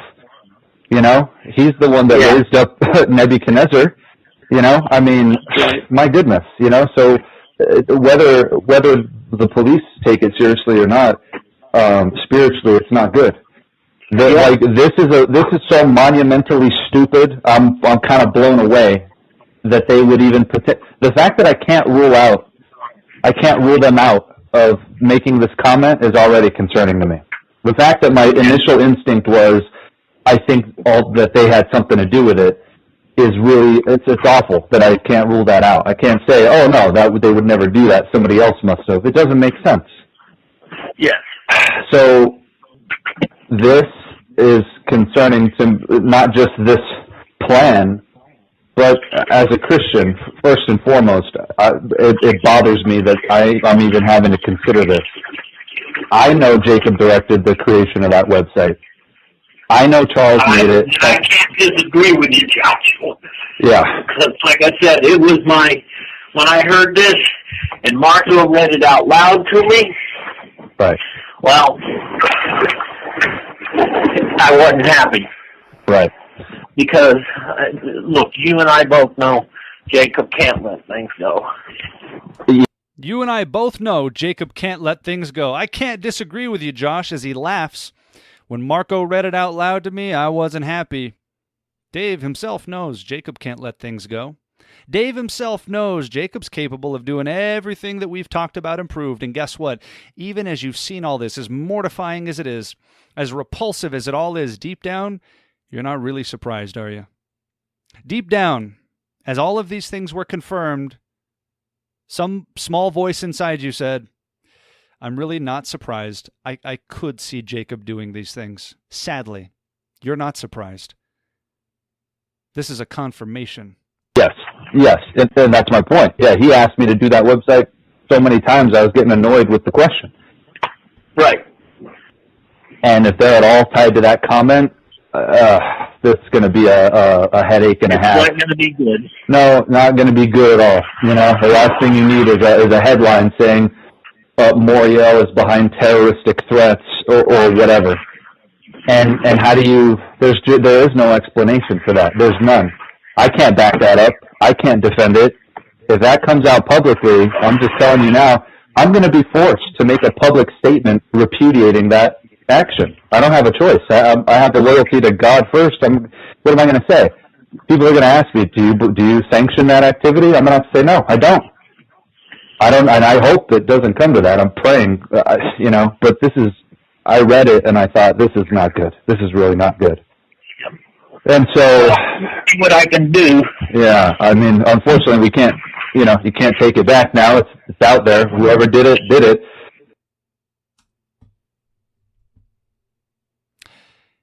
And yet, Dave Lister, as part of the Moriel board, sincerely states that my charges were conjectured, none having any real proof against Moriel. Well, if I didn't have any real proof, Dave, would you like to talk about the good discernment that led you to thinking exactly what I thought back in December? Would you like to tell everybody now why you said you couldn't disagree with me and how you and I both know Jacob can't let things go and how you were concerned? This is your fear also. You immediately asked him, you told him, I hope you guys aren't the ones doing this. You weren't happy when Marco read it to you. Oh, so it turns out I wasn't the only one with the same concern. And yet Dave Lister, as a board member of Moriel, puts his name on a statement that says anyone claiming that anyone connected to Moriel had anything to do with this, it's nothing short of deranged. Way to condemn yourself. Shocking. You know what you didn't hear from Dave Lister? You didn't hear him say, Josh, you're bitter. You have serious personal and doctrinal issues. How dare you?